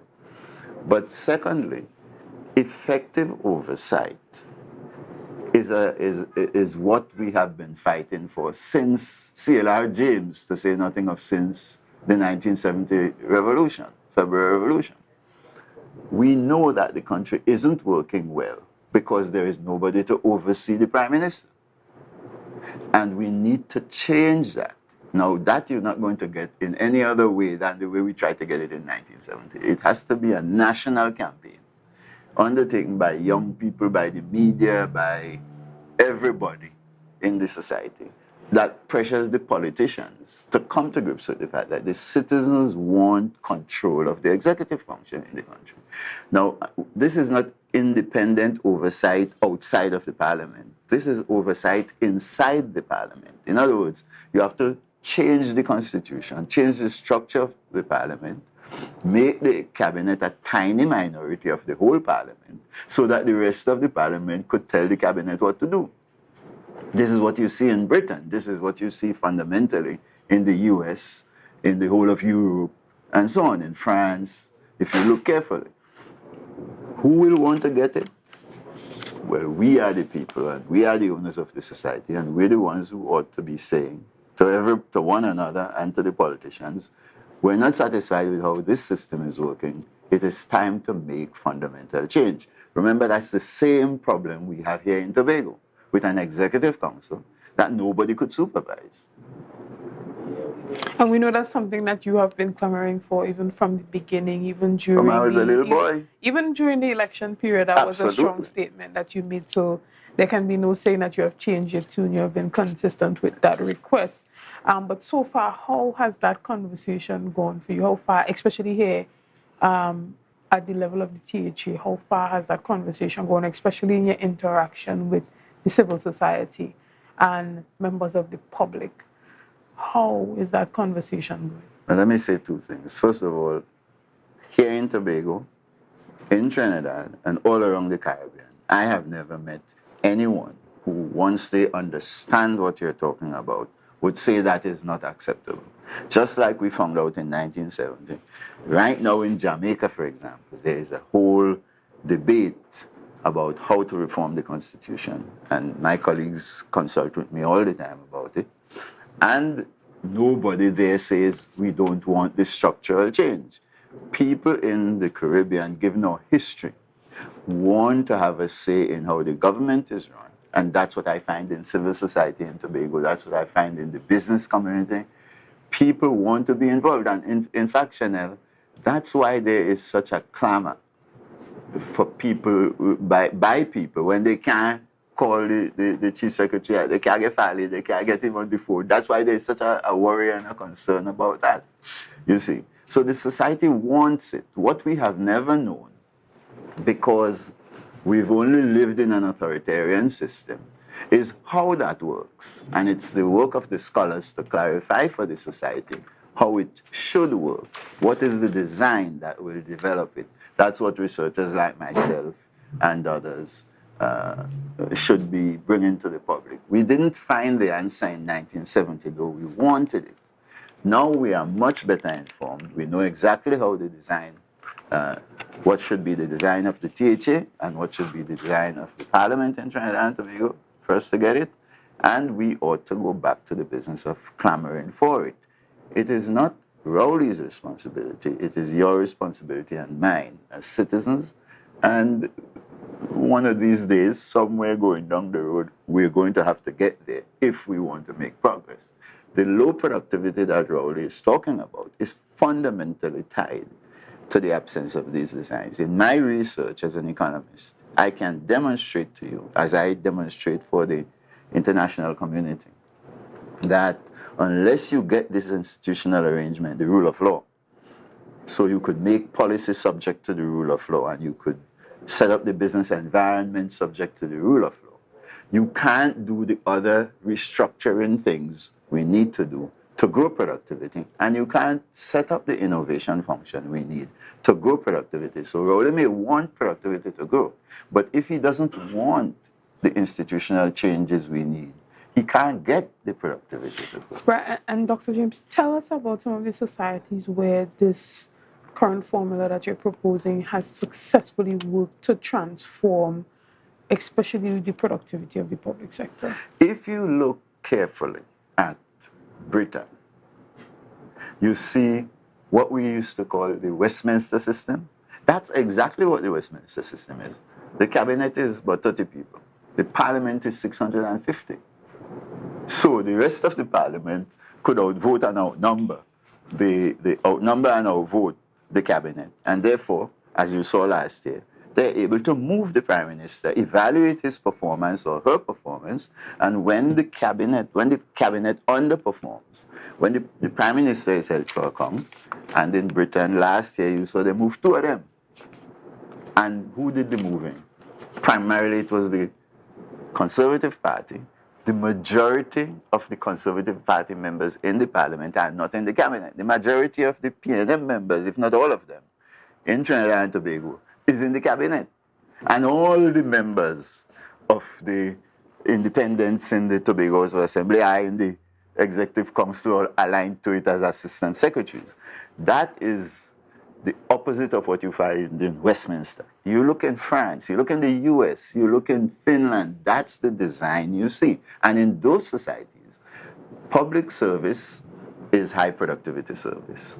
In those societies, service is innovative because when you have the backing of all of the players and everybody could come and bring their suggestions, that's the way you get service productivity to be high.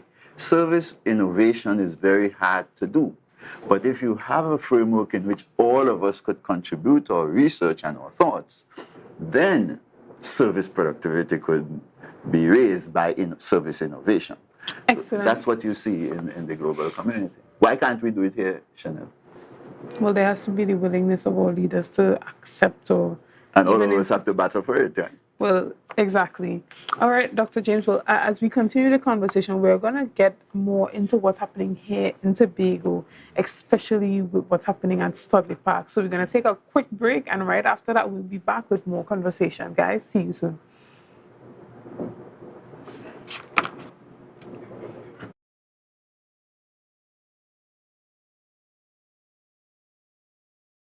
MI4 Security Services Company is the most advanced security service in Tobago. Ask about our cash and transit service. It's safe, risk-free, reliable, and timely. We provide safe banking delivery for all business types and sizes with highly trained staff, 24/7 monitoring, coordinated emergency response, and a well-maintained fleet of armored vehicles. Contact us at 660-7723 or visit our website at www.mi4securitytt.com to sign up today. You can now get whatever you need whenever you need it anywhere in Tobago with Tobago. Your meals, medication, groceries, and shopping all delivered directly to you. No more hassle, no more stress. Get the Tobago app today on Google Play or Apple App Store. That's TAPPOGO, and let us deliver to you. Check our website at www.tapogo.app or call the experts at 494-TOGO and 484-4746. Tobago. Relax. We will get it to you. Tobago's at your service.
Good morning and welcome back to Good Morning Tobago right here on Tobago Updates. Guys, if you're just joining us, well, I tell you, you really have to go back and look at the beginning of this conversation because we've been having some extremely interesting talks, especially about the comments that the Prime Minister made on Monday in regards to the Service Commission. But there's so much more for us to discuss, so short time, but we're going to try our best to see what we can do with it this morning because I have the pleasure of sitting with Dr. Vanus James.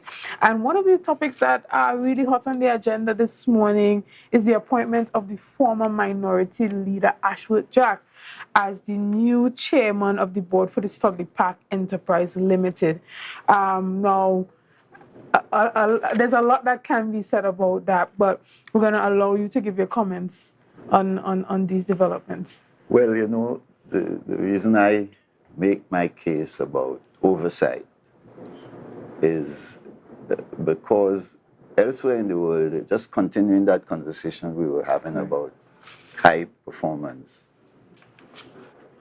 what is done in the US, in Britain, and so on, is that when you're making these senior appointments, high-level appointments, those persons must be carefully scrutinized by the oversight authority. In the case of the US, for example, he would have had to be scrutinized by the Senate, right, as a part of the oversight process. And when the Senate say, okay, he passed, that's when you appoint. Here in Tobago, we get away with the idea that the chief secretary and the secretaries can just use the structures to appoint who they want, no scrutiny. No scrutiny for technical capacity, no scrutiny for political record, past, the integrity issues, no scrutiny. So I am not satisfied with that way of running Tobago people's business. I'm not interested in who the individual is. I'm interested in the process. We need a proper process to be put in place for all senior appointments to be properly scrutinized by the representatives of the people in their oversight capacity. That means we need to reform the THA. Just the way you see already going on with Trinidad, and they want to change those rules. Same way, those who are autocrats in Tobago may be quite happy to run their autocracy. But it is not going to work for the people of Tobago, because 9 times out of 10, or maybe 95 out of 100, you will find you're making mistakes. You're going to be putting people who are not qualified to do the people's business, and you simply waste another round of time. We've been going on with this incompetence for some near 43 years since we've set up the THA. It's not going to work for us. It will not help us to develop Tobago. It won't help us to develop the companies. And we need to change it as a matter of urgency. Are you aware of qualifications of Mr. Jack, especially in the area of quarries? The public should be aware. I am not aware. The public should know. It is not the board's business. It is the people of Tobago's business. So we need a process to be put in place where we could say, bring your resume, let me, in my capacity as oversight, evaluate it and tell the people of Tobago, I am satisfied that this person is qualified. And it doesn't matter for Ashworth.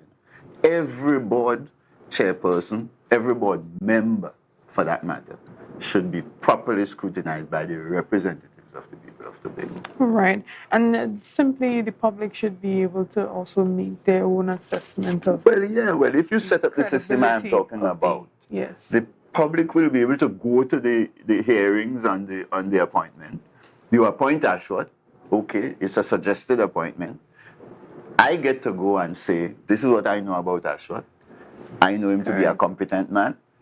His neighbor in Mason Hall will be able to go and check and say, well, this is what I know. I don't like this fella. You see, it can happen. It should happen. It is the best way to ensure quality control. And that's the direction in which all those service commissions issues should be resolved. So we in Tobago are shooting ourselves in the foot, continuing to utilize the structures that we have, serving the people of Tobago, underserving the people of Tobago, and failing to put ourselves on a path to development. Until we change the structure of the THA and allow for effective oversight that brings everybody into the governance process, we're wasting time. Correct. But this is the structure that we now have, and this is the structure that the current administration is working with, and this is the structure that was utilized to hire Mr. Jack, and we're just hoping that we could see an improvement in the functioning of that Studley Park enterprise, because you see it hasn't been operational for some time now. But Chanel, we promised the people of Tobago in the last election, we will change the structure. So it's not enough for this government to keep going on with it. 16 months into it, not a word. This is not acceptable for the people of Tobago, in my view. And it's going to prove to be a downfall when it comes to matters like budget allocations and all of the other things. Right. Well, interesting that you mentioned that, and this is a great segue into the conversation regarding the entire political landscape here on the island as we speak and how it's developing. You mentioned 16 months in, and we still haven't seen those structural reformations that were promised. You have given your grade at the end of the first term in office. And I downgrade since then. Very interesting. But in regards to not only following the mandate, because a lot of people have asked, is the mandate now the same, seeing that, the political vehicle is shifting? I wouldn't say that it has shifted as yet, because we still haven't seen the concreteness of a political party. But as the political vehicle shifts, a lot of people have questioned the vision, the mandate. Is it the same? Can we still hold them in account of a number of things that was said on the political platform. How are you feeling about what was mandated to them during that time and what we should expect or what we should hold them to now that the vehicle is shifting? Fundamentally, when you watch the election, you will see one thing. The people of Tobago were not happy to govern the way the PNM was governing. And so they wanted to change that. That was the fundamental mandate. Change the way the PNM run in Tobago. Eliminate the vindictiveness, the autocratic behavior. Let's change the structure of the THA and so on. That was the mandate, substantively. Let's change the way the THA works. Change its power to make law. Let's go for the autonomy to ensure that there will be lawmaking power inside the THA. And to have lawmaking power inside the THA, you have to set up the oversight arrangements, because the fundamental reason you need lawmaking power is to make rules to control what the Executive Council is doing. Now, in that context, people are not happy that 16 months into the process, the biggest challenge we have is we can't find our Chief Secretary. And that can also be attributed to his workload. What workload? That has to do as the minister, as the Secretary for Finance. That doesn't have to do with workload. That has to do with the fact that you have maintained a system that could only work if everybody called you. That's the problem. People need the contacts in order to get things done. But if we set up the system properly, you don't need Farley's number. I wouldn't, even if, say, for example, he kept the promise to the people at Tobago that I would help them to do the development plan. Even if that promise was kept, I would need his number, because he would set up a system through which everybody could engage with one another and go on with the work. My point is that's the fundamental promise that was made, and that's why people moved the PNM and put this new outfit in power. And so the evaluation of 0 out of 10, a failing grade, comes from the fact that after 16 months, you've done nothing to change the governance arrangements from PNM-style government to a new style. Dr. James, there's also the flip side of that we can look at, or try our best to see it from a different perspective in the limited resources that has been given to this current administration. Limited time to try to really change something that has been instituted for so long. So there may be the argument that within this first term of office, they are trying to please, the constituents, or they are trying to make do with the limited funding that is being given and do some of the projects that may be most impactful. And something like this just may not be on the top of the priority list where impact for our next election is concerned. Well, that might suit you if you are able to draw your pay every month in a purgatory. But the people of Tobago didn't elect you to run a purgatory. The decision was, we don't want the government to run the way the PNM was running it. So day one, you don't need 4 years to make this change. From day one, you take steps, not just to take up your office and go and earn your pay, but you take steps to empower the people of Tobago. That was the fundamental promise, don't forget. Empower the people, get the people involved. You could do a lot of things without changing the law, but the most basic thing is change the law. Let's fight for the autonomy. Let's fight for the opportunity to make law. Let's go out there and fight to change the boundaries.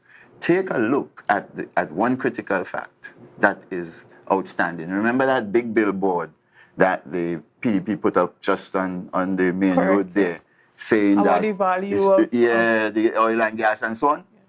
The 6-mile limit around Tobago don't entitle us to any say in that gas. I am today chairing a Shell committee to oversee a study to find out how proceeds from those gas and so on would be used to benefit fisherfolk in Tobago. But that's because of the gratuitous behavior of Shell. That has nothing to do with the THA pushing for the rights of the people of Tobago. We put them there to change the boundaries and fight for the people of Tobago in a proper way. 16 months into the term, Not a word to the people of Tobago about those boundaries. All right, and before we go, because we have to wrap up, because we don't have the time to continue such a conversation. I really wish that we were given the entire show this morning. But before you go, that conversation about Tobago's autonomy, we haven't been hearing it as much as we should. Tell us, what are your opinions on how far we've come in regards to making strides towards attaining that? Because we see a big stall happening at the parliamentary level, but at the level of the THA, and what should we be doing at this time? Nothing has been done. 16 months. What should we do? Tomorrow morning, the Chief Secretary and his henchmen and women ought to call the people of Tobago together to engage in a conversation about what we're going to do, what we're going to say to the Prime Minister in Trinidad and Tobago about the reform of the THA. That's one part of the act in the bill in the Parliament, and what we're going to do about our boundaries, what we're going to do about lawmaking power. That should start immediately. We've wasted 16 months, no time to lose. That should be done right away. Tomorrow morning, that meeting should be called for everybody to come and talk about where we go from here. Until they do that, they will keep losing the confidence of the people of Tobago. And in the next election, I predict they will be put out of office. All right, that's a lot. That's a lot that you have given us there. All right, Dr. James, thank you so much for giving us your time and always choosing us and just giving the knowledge to Tobagonians. We truly appreciate it. And guys, we're just going to take a quick break and we'll be back with loads more. See you after this. Thank you, Chanel. Start to rise, the energy fill the skies. I say thanks for favor to wake up and hear me neighbor. 60,000 people strong and the vibes is never. Tapicom. Welcome to the future. The only card you will need in a new world. Digital business cards. Safe, hassle-free. The future is here. Tapicom. New generation digital transfer. Digital time clock cards. Digital attendance cards. Air tags. Customized designs. Digital clothing tags. Digital pet tags. Tapicom. The future is here. Contact us today. Sign up, save, and win every day with Digicel Plus.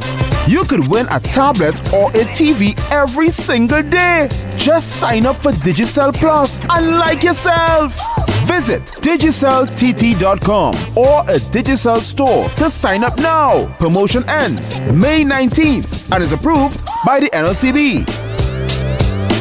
Coconut's Cafe, the buffet restaurant that specializes in all your tasty local dishes for breakfast and for lunch. Breakfast includes coconut bake and sada roti, served with chokers, bull joil, and sausages in tomato sauce. Not forgetting beef and cheese pies, shepherd's pie, macaroni pie, and rice in various styles. Meat served in a variety of flavors, garden salads, and pasta salads. All this accompanied by fruit juices, coconut water, your choice of a great combination to appease your taste buds. So call us today to order, as we are here to accommodate your busy schedules or if you are having a cooking day off. Welcome to L'Image Parfait Day Spa, your urban oasis and wellness center. Our services includes massages, treatments, facials, pedicures, weight management, detox programs, and much more. Call us today at 624-1452 or 720-7474. Trinidad locations and Bonacore, Tobago at 273-7772. Let us treat you like the VIP you are. October will never be better with Tobago Carnival fever. Okay, passage and come on over. Everybody only worrying. Never ever worry. Don't mind how things looking hard. I tell them never ever worry. If your nice can't get damaged bad. I tell them never ever worry. What I'm saying is true. So just consider, Tatil is always right here for you. I tell them never ever worry, don't mind if life make you sad. I tell them never ever worry, if your house get flooded out real bad. I tell them never ever worry, what I'm saying is true. So just consider, Tatil is always right here for you. I tell them never ever worry, if sickness catch you off guard. I tell them never ever worry, if times fall on you real hard. I tell them never ever worry, what I'm saying is true. So just consider, Tatil will always be here for you. Never worry about a thing. Tatil, where people are people. You know what I mean. Yeah. Hey. Tobago updates. Good morning, and welcome back to Good Morning Tobago, guys. We are having interesting conversations this morning, and if you have been following the developments that are happening nationally, you would know that we have had the appointment of 2 new senior counsels by the President, the Honorable Christine Kangaloo. And so we saw the appointment of Colin Kangaloo as well as Kerwin Garcia. And this has raised a number of questions and opposition by the opposition and a number of members of the UNC who have come out to speak against it. We have heard from Jerlene John as well as the previous Attorney General, Mr. Munilal, as well as the opposition leader, Ms. Kamala Basad-Bissessa. And this morning we're going to get into that conversation and speak a bit more into that. And I have the pleasure this morning of having in studio Mr. Dr. Shane Mohammed, and someone who is no stranger to the set here, but it is always a breath of fresh air to have you in the flesh, right? So good morning again and welcome. It's always my pleasure to sit and have these conversations with you. But this morning, we're talking about the comparison between the appointment of Silk to the current opposition leader when she received her appointment, and now they're comparing it to this one and saying that it was totally different because she was extremely qualified as opposed to the appointments that were made to Kerwin Garcia and Colin Kangaloo. And for those people who don't know who those persons are, Garcia and Kangaloo are the husband and brother, respectively, of President Christine Kangaloo, and she was sworn into office, as we know, on March 20th. So, guys, we're going to have this conversation. And Dr. Mohammed, we want to get your overall perspective on this new appointment. And then we'll talk a bit about the closeness of, that relationship and do we see it as being somewhat nepotism? So, to understand how this is done, this is a process, right? And it's an application process for the position of Silk. And it is an application that is put out in the Gazette by the Attorney General. He is charged with the responsibility of putting out the application, the notice that applications are available for those who would have wanted to put in their papers to be considered for Silk, for senior counsel. Now, in yesterday's appointment, it was 17 lawyers in all.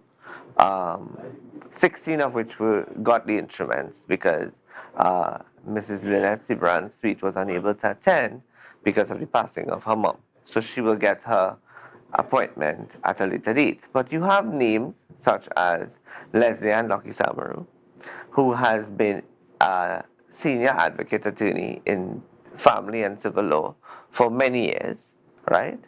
You have Mr. Larry Lala, who is no stranger to the public domain, who served also, he's the youngest person to serve as a High Court judge in Trinidad and Tobago. You have Mr. Rajiv Prasad, who also served as a High Court judge in Trinidad and Tobago. And the list goes on to talk about the Deputy Director of Public Prosecutions and some other very high-profile names. Those are just a few, including Independent Senator Anthony Vieira, right? When you look at silk, silk is not decided by the president. It has nothing to do with the president. In fact, it is literally the president executing one of those duties under the Constitution where she is advised, and advised to the point where she cannot say no, right? So there's a process, and I'll tell you, it says that it's under the criteria, applicants for silk or senior counsel must have professional eminence and distinction, which establishes them as leaders of the profession.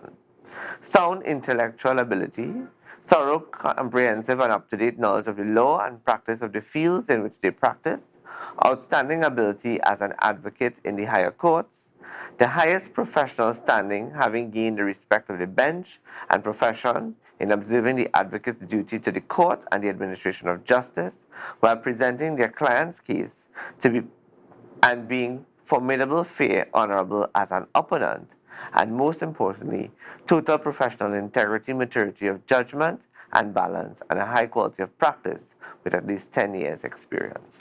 Right. There are 17 persons that were appointed. They all meet those criteria. Right, but there has been questions regarding these two appointments.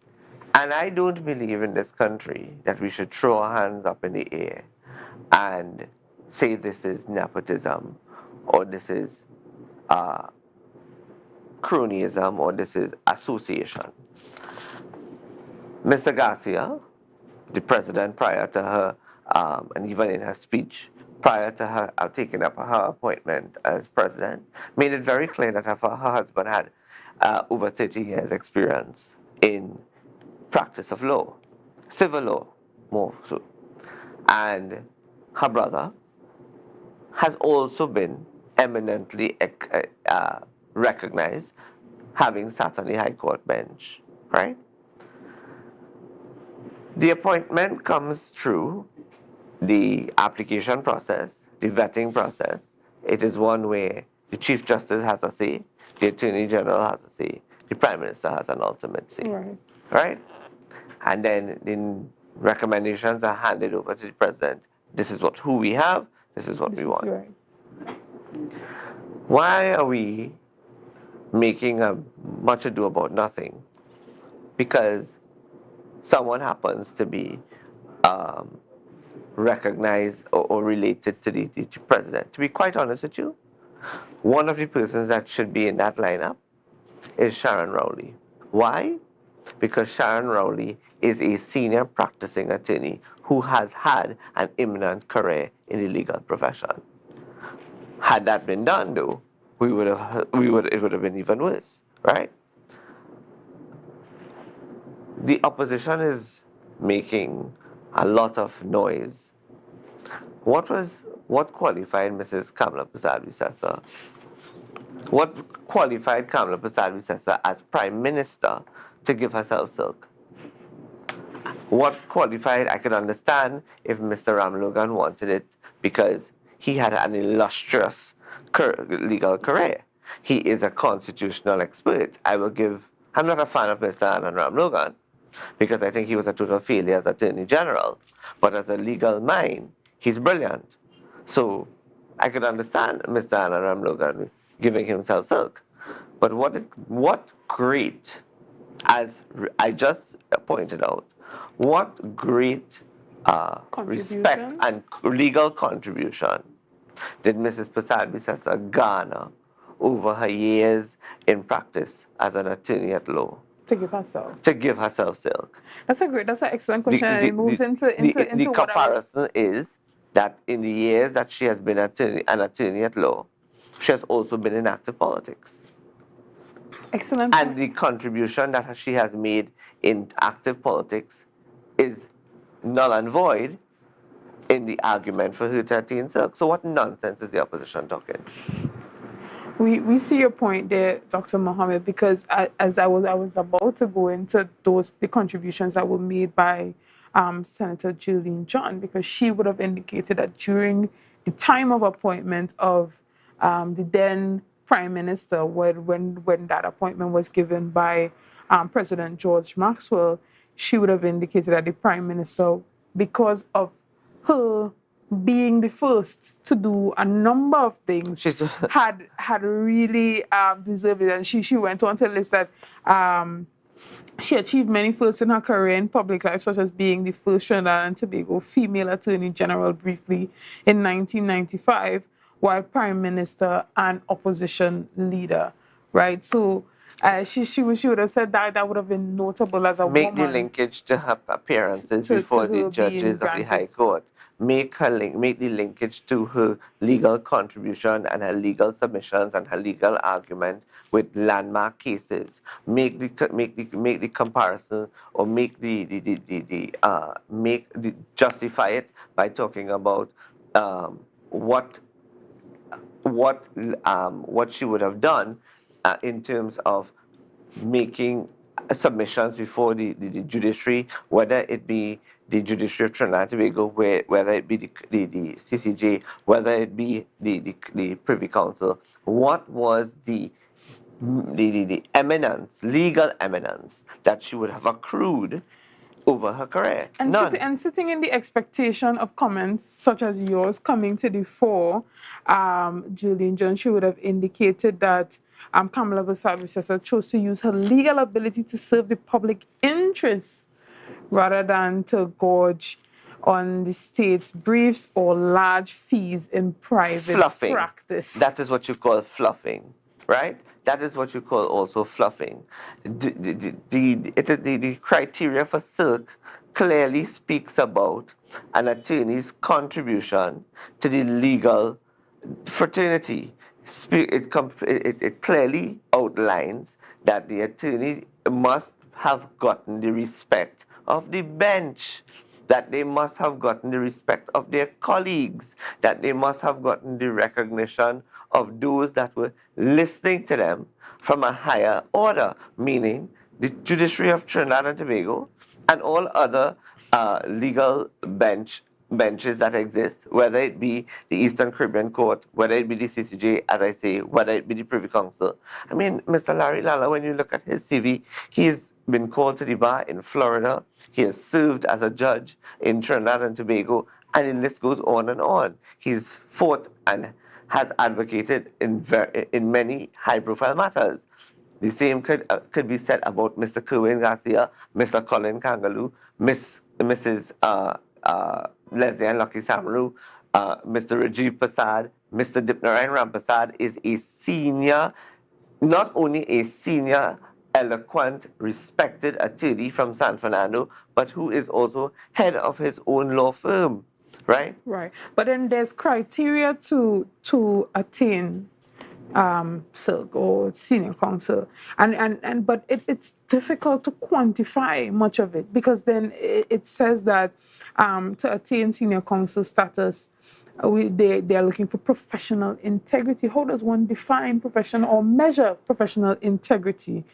Strong intellectual ability and high quality practice of at least 15 years experience. And you would have listed, among the appointees, a number of accomplishments that we can quantify. But in areas like professional integrity, how does one really measure professional integrity? Would speak to the respect that you gather from your colleagues, with the respect that you would have gathered from appearing before the judges of the Supreme Court, would have come from your writing in academic journals, would include you writing and contributing to the legal profession from the perspective of writing opinions, legal opinions, and publishing and all of those things. Does it have to do with work that is done pro bono as well? No. Or work that is done in the public interest? No, because at the end of the day, that is goodwill, right?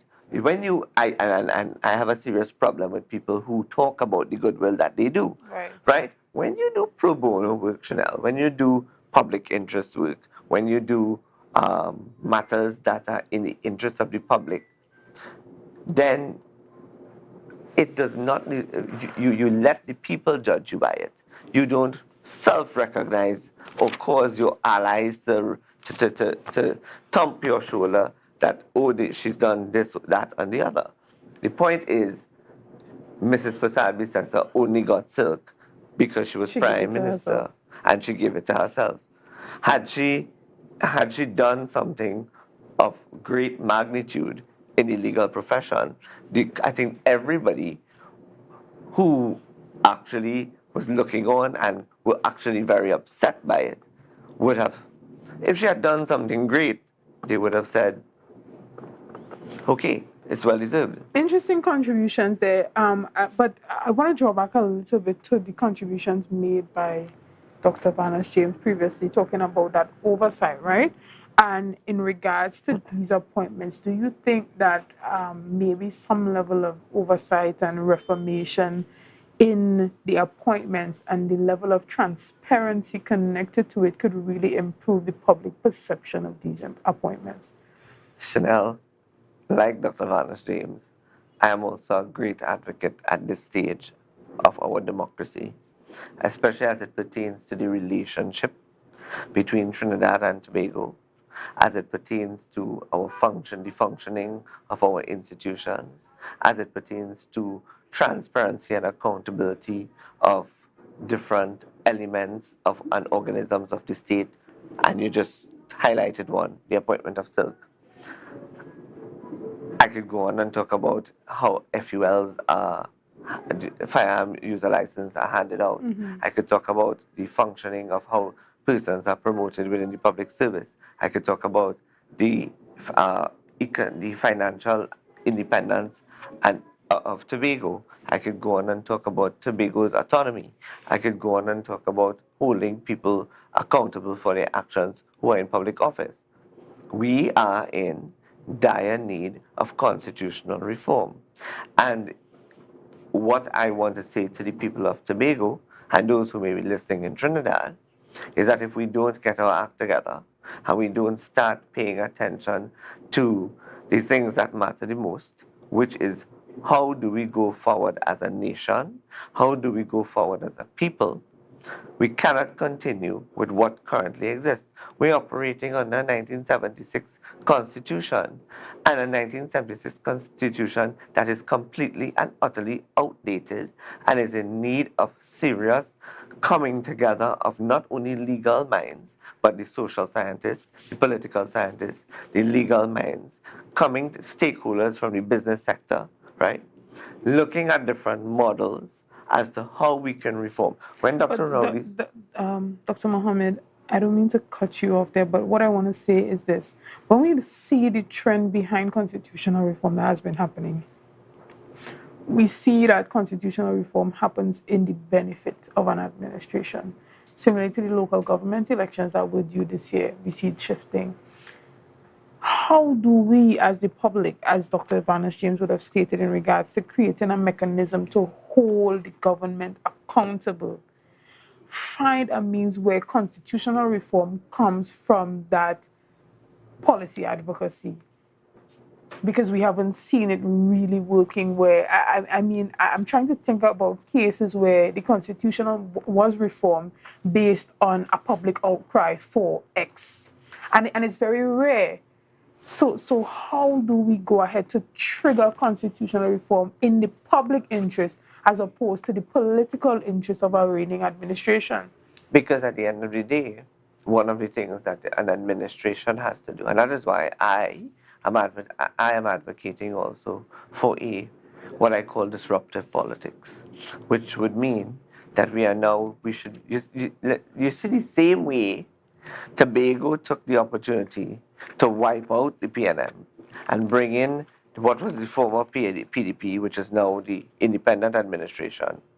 The very fact that they took the opportunity to make that huge shift because they had enough is the same thing that has to happen in the landscape of Trinidad and Tobago at a general election. A new political party must arise. And that new political party must contain persons who are not self-serving. Now the question is going to be asked, next question you would probably ask me is, well, who's not self-serving? There's going to be people who are pure they have good intentions. They just want the betterment of their country. They just want to see us not be able to be living in fear of crime and having to look over our shoulders when we go to our cars and feel free to walk through the malls and not get Dr. followed. Mohammed, does the political environment and culture that exists in Trinidad and Tobago, does it allow provide for for it? that? Well, that's Because the it thing. seems like even the persons who go in with those intentions, they get drowned Yes. in the culture, the political And culture you could that you exists. could probably make reference to what is happening now in Tobago, and Dr. Van James did make reference to what is going on in Tobago. And the problem is, when you get in there, you have to start constitutional reform from the first day you get in. And constitutional reform must be in your manifesto. And key selling points of constitutional reform must be in your manifesto. I am all for a semi-executive president. Give more autonomy and more authority to the president to hold the country and the prime minister accountable, and to hold the cabinet accountable.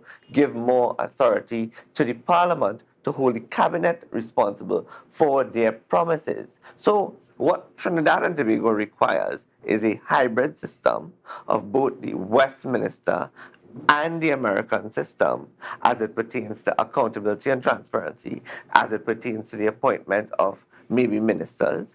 We need a president that is elected under the French system, where it is the candidates go and they have the debate, and when they debate, on the first ballot, they decide who gets beyond 50%, and you go down the route, you go down that line.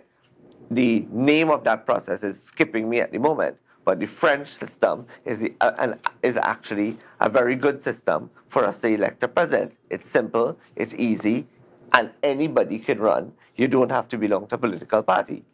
In terms of the parliamentary aspect, there has to be, I would say, a greater amount of power in the Senate, because the Senate should be more people-centric, more stakeholder-centric.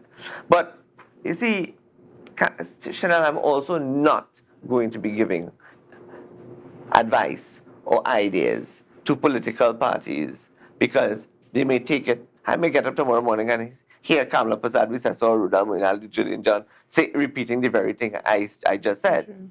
And that's the thing. We also have disingenuous politicians that are existing within our framework now. We need new faces, new perspectives, new ideology.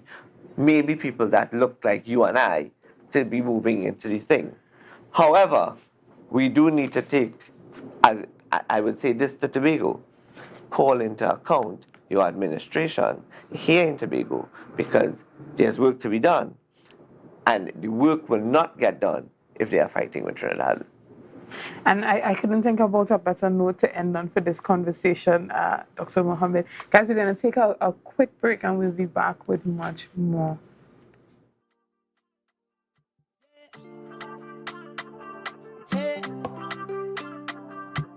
Tobago updates. Good morning, Tobago.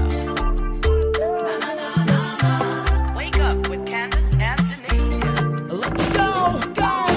Tobago Glass Supplies has been a leading name for over 37 years in the glass and aluminum market in Tobago. We provide an extensive range of high-quality, innovative aluminum and glass products for commercial and residential use. Competitive prices with superior and professional services by committed employees who are guided by rigid quality standards. Tobago Glass Supplies specializes in the manufacture and installation of glass and aluminum products that are essential to today's homeowners and the business environment. We are engaged in marketing, sales, and installation of a variety of products. These ranges from windows and doors to necessities such as mirrors for homes and vehicles, designed and manufactured in-house or imported.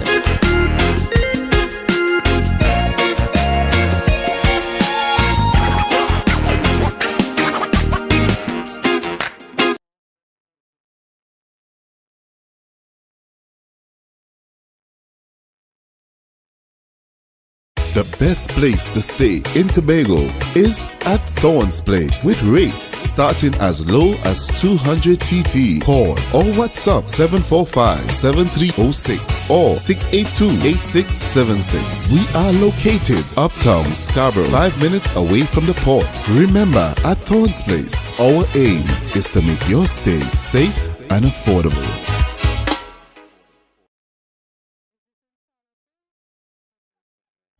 Tapicom. Welcome to the future. The only card you will need in a new world. Digital business cards. Safe, hassle-free. The future is here. Tapicom. New generation digital transfer. Digital time clock cards. Digital attendance cards. Air tags. Customized designs. Digital clothing tags. Digital pet tags. Tapicom. The future is here. Contact us today. Never ever worry, don't mind how things looking hard. I tell them never ever worry, if your nice car get damaged bad. I tell them never ever worry, what I'm saying is true. So just consider, Tatil will always be here for you. Tatil, where people are people. You know what I mean. Welcome to Limage Parfait Day Spa, your urban oasis and wellness center. Our services includes massages, treatments, facials, pedicures, weight management, detox programs, and much more. Call us today at 624-1452 or 720-7474. Trinidad locations and Bonacore, Tobago at 273-7772. Let us treat you like the VIP you are.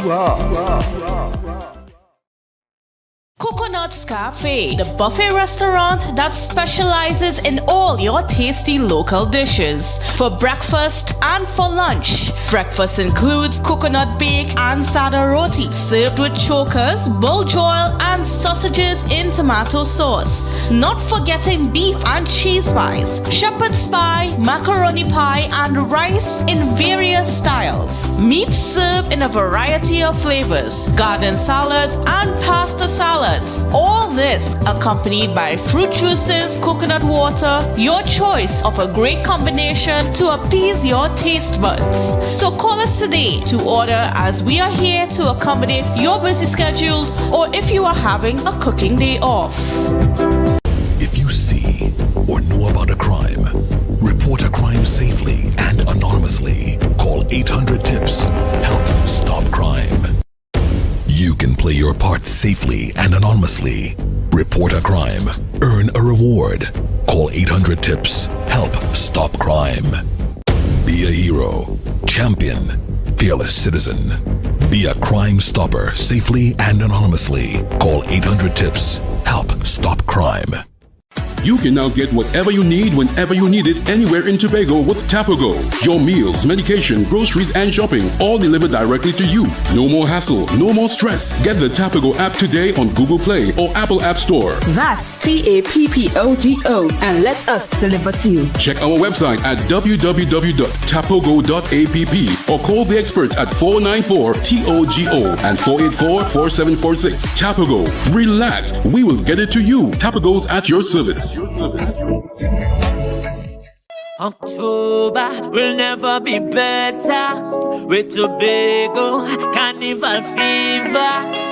Book your passage and come on over. Yeah. Hey. Tobago updates. Good morning and welcome back, guys. And as we wrap up this morning here, we're talking about come and see what the Lord has done at the Bethel Methodist Church in Charlottesville. Come and see what the Lord has done. Over 100 years celebrating their anniversary this year. Guys, this morning to have this conversation with me, I have Mrs. Erna Allen Dick, who is the congregational steward and a member of the planning committee, as well as Mr. Anthony Moore, who's the music director, and also he's also on the planning committee at the church. And we're talking about 100 years of worship, 100 years of God's blessing on his people, 100 years of what has been happening right here on the island of Tobago as the Methodist Church, well, Bethel Methodist Church in Charlottesville celebrates all that they have accomplished throughout the years. Thank you guys so much for coming on and sharing with us, sharing with the people of Tobago.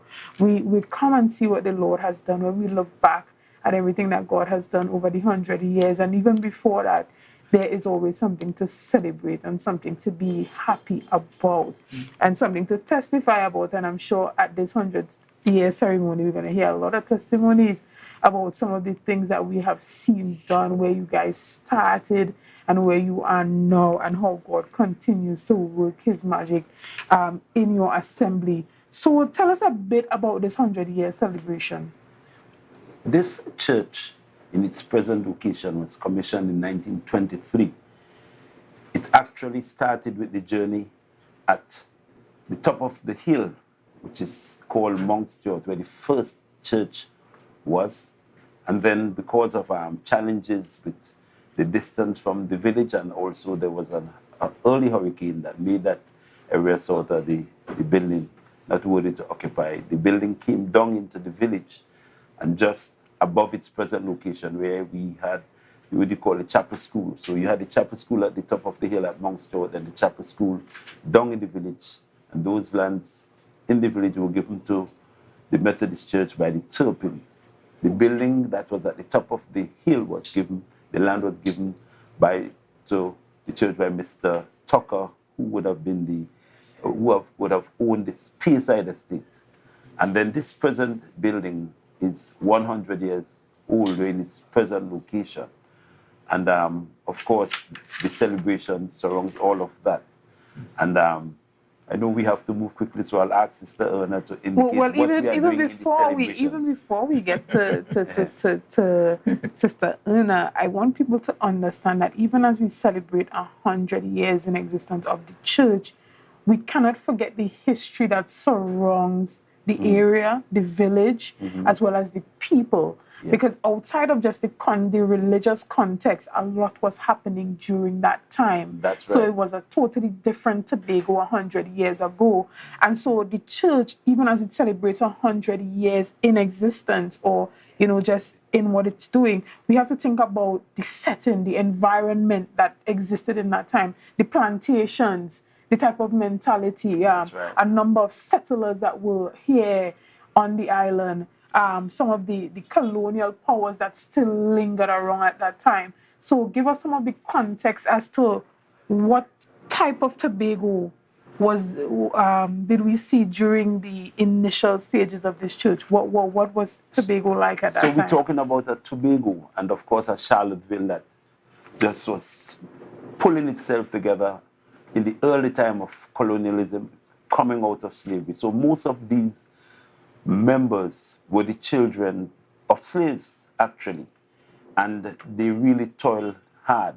As a matter of fact, these lands were owned by these colonial powers. In the case of Mr. Tucker, who was in charge of the Speyside estate, the land was given to the Charlottesville folk at the top of the hill, which was called Mount Stewart. And the name Mount Stewart really came from an English sea captain who came with his vessel, and he left the bell from his ship for the church. And that's why that school or chapel school was called Mount Stewart at the top of the hill. And then the Turpins, Guy Turpins, who owned the Charlottesville estate, they were generous enough to give the lands of their estate to the people. And of course, the people worked hard for these estate owners. We don't want to go into that too much. Correct. But very much so, these lands were given by the Turpins. And again, the children of these ex-slaves, if you want to say that, toiled hard, in the fields. In those days, you had not cocoa just yet, but sugar cane. And then you moved into cocoa. And of course, the villagers had their little holdings from these estate owners, and they put their pennies together and actually worked hard to build this present chapel that we are celebrating 100 years for. As a matter of fact, the structure was done in such a way where you had what you call a brick day, where families were given portions of the structure to be responsible for developing. So they had to bring stones, and most of those stones came from a place in Charlottesville called Waterhold, which is the back of Pirates Bay. So they had to bring those stones in boats over to the main harbor and then up Spring Street, where the church is, to lay the foundation for this building that we are so proud of today. And many families contributed from their very meager resources.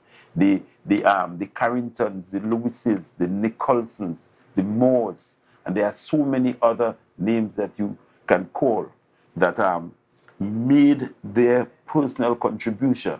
As a matter of fact, in the construction of that whole church, you had the ministers, the Methodist ministers, who would have been in the island. The first minister actually serving the area actually resided in what you call the manse at Betsy's Hope. And then that structure had to be taken to Charlottesville by coastal steamer when the mission at Charlottesville needed deeper attention. And of course, at Betsy's Hope, there was a challenge with the ministers getting fever from like mosquito infestation and so on. So in even doing all of that and setting up that structure in Charlottesville and getting the church moving, the people of the community really worked hard in doing that. And I must put something in for some of these estate owners. One of the ministers in those early times, when there was actually no manse at Charlottesville, was accommodated at the Hermitage Estate Great House. Okay. And that minister was Reverend Moffat was his name. And he was the one who would have overseen the setting up of the manse and also the also getting the church building moving. And all of this was only possible through the very hard work of definitely ex-slaves. Right. You know? And so, Sister Erna, Mrs. Allen Dick, right? So you guys are celebrating not only on one day, but you have a number of events that are happening, and there's events happening between May the 14th to the 17th. Tell us about some of those activities, and then there are the events that are happening from the 16th of July to the 28th. Okay. On Sunday the 14th of May, which is Sunday coming, we have our anniversary service. That's a special service where we invited some of the past ministers and other churches in the village to come and share with us. We have our preacher, Reverend Marcus Torshaw. He was one of the ministers who worked there earlier, and he now resides in England. So he consented to be with us on that day, bringing the message. We also have the unveiling of a stone, 100 years. That's on Sunday. And then on Monday, we have a community project, which is some benches we will be putting down in front of the health center, next to the sporting nets there. We also would have on that same day in the evening a leadership training session, and this will also be done by Reverend Marcus Torshaw. Okay, and before you go any further, let us know who is invited to all of these events. Are they specific to members of the village, members of the Methodist faith, or the entire Tobago? The entire Tobago. The chief secretary, the member of parliament, they are specially invited, and all the ministers who worked at in Charlottesville before, they were served invitation to come along. Excellent. Tell us more. Right. And on Tuesday, we have a lecture series on Methodism, right? And that will be at the library auditorium. Okay, and that's right here in Scarborough. No, In Charlottesville. Charlottesville. Put me in my place, right? Charlottesville has its own library as well. Yes, Charlottesville has its own library, right? So that would be done there. Okay. And on Wednesday the 17th, it's Education Day. The school is connected to the church. They have a school in Charlottesville. So we would be having that Education Day. We will be having a school service, and then we will have interaction with the pupils and, tell them all that took place early and so on. A full day at the school. And then in the evening at 6 p.m., we have an open air service in the village down by the bandstand. We have that there. Our superintendent minister, Reverend Adolph Davis, would be the person to do that service for us. He would bring the word for us. Before that, on Friday the 12th, we will be having a prayer walkabout. So we go in the village and we talk with people, we pray for them and invite them to our session that day. In addition to all of that, we have to salute our presbyter, Reverend Elton Watson, who is in charge of the Bethel congregation at Charlottesville. And of course, there are so many other names that can be mentioned. The Dylans and the James and the Dicks, and the Murrays, all these families, or ancestors, of course, of that time, they contributed greatly to the building of this chapel. And so I also took note of the fact that you guys are going to be unveiling a plaque and a stone. Is that going to include the names of the contributors over time? All those names that you mentioned. We can't put all those names. We actually just want to put a commemorative stone that would be laid by the superintendent minister and the presbyter, Reverend Elton Watson. Right. Because I know there's this place in Barbados that you go to in the middle of the square and you can see all those surnames from past slaves as well as contributors that built the city. And I think that is so interesting for historical purposes and for the next generation to come to see their name or the name of their family would have contributed to, such a momentous journey over time. So maybe that's something to think about. Yes.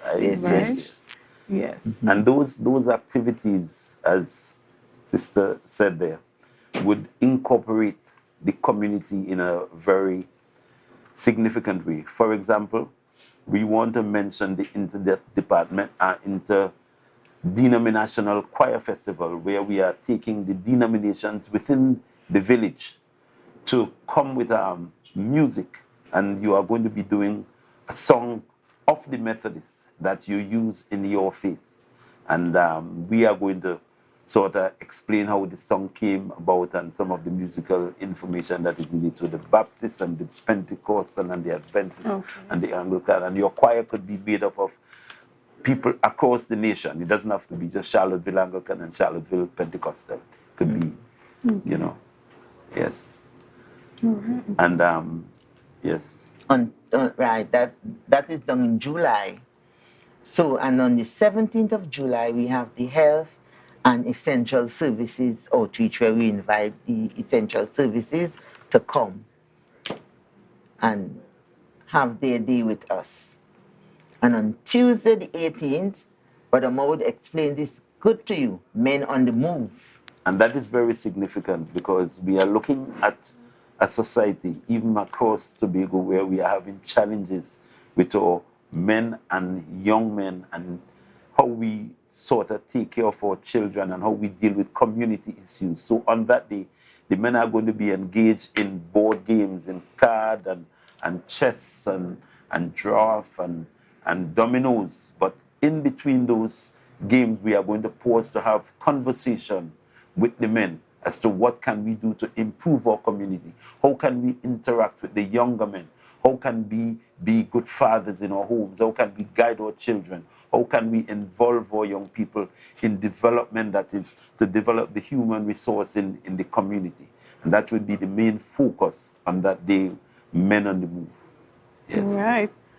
Right, and then on the 27th of July, we will have a sports and family day, incorporating everyone to come out and have fun on that day. And Friday, the 28th, we have our anniversary dinner right at the school. Okay, and is the anniversary dinner open to all? Everyone. Okay, and is there a fee attached to that? Yes, we do.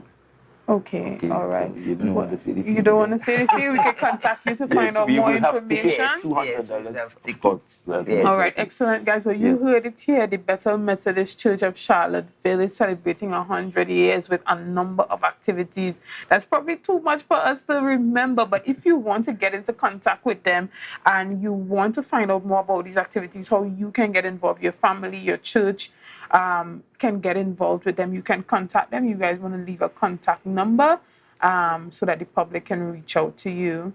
Yes, so we can have us reach at 777-3702. 680-1050. Right. So, guys, if there's anything that you missed, any other questions that you had in regards to the 100-year celebration, how you can get involved or how you can even contribute towards the further development of the church, if you want to participate in the song competition and all of... It's not a competition, it's just fellowship. Right. Coming So, together to fellowship. sing these Methodist hymns that has helped to strengthen our people through the years. Right. Excellent. If you are interested in participating in that, guys, it's open to you. So call the number, reach out to them, and don't be afraid to take that trek up to Charlottesville and have some fun. Do something different. Take the family with you, guys. And so that is how we end off this morning's session right here on Good Morning Tobago. Again, we are thankful for all the persons who came on this morning and spoke with us. We had Dr. Vanis James who came and we spoke about those comments that the Prime Minister made in regards to transforming or basically scrapping the Service Commission and opting for something a bit different, you know, more of a tribunal. And then we spoke about what's happening there at the Studley Park enterprise with a new appointment by my former minority leader, Ashwood Jack. And then I had the privilege of sitting with Dr. Shane Mohammed as we spoke about the appointment of those new senior councils. And we rounded up with just coming to see what the Lord have done over the 100 years of Methodist celebration in Charlottesville. And so, guys, we thank you so much for coming on with us this morning. Thank you for making the trek down from Charlottesville to be here. We really appreciate you. And we thank you for all that you have done and continue to do to contribute to the development of Charlottesville. And so, guys, we thank you. Have a great day. Have a great morning. And, guys, I will see you again on Thursday. 1,000 people strong, and the vibes is never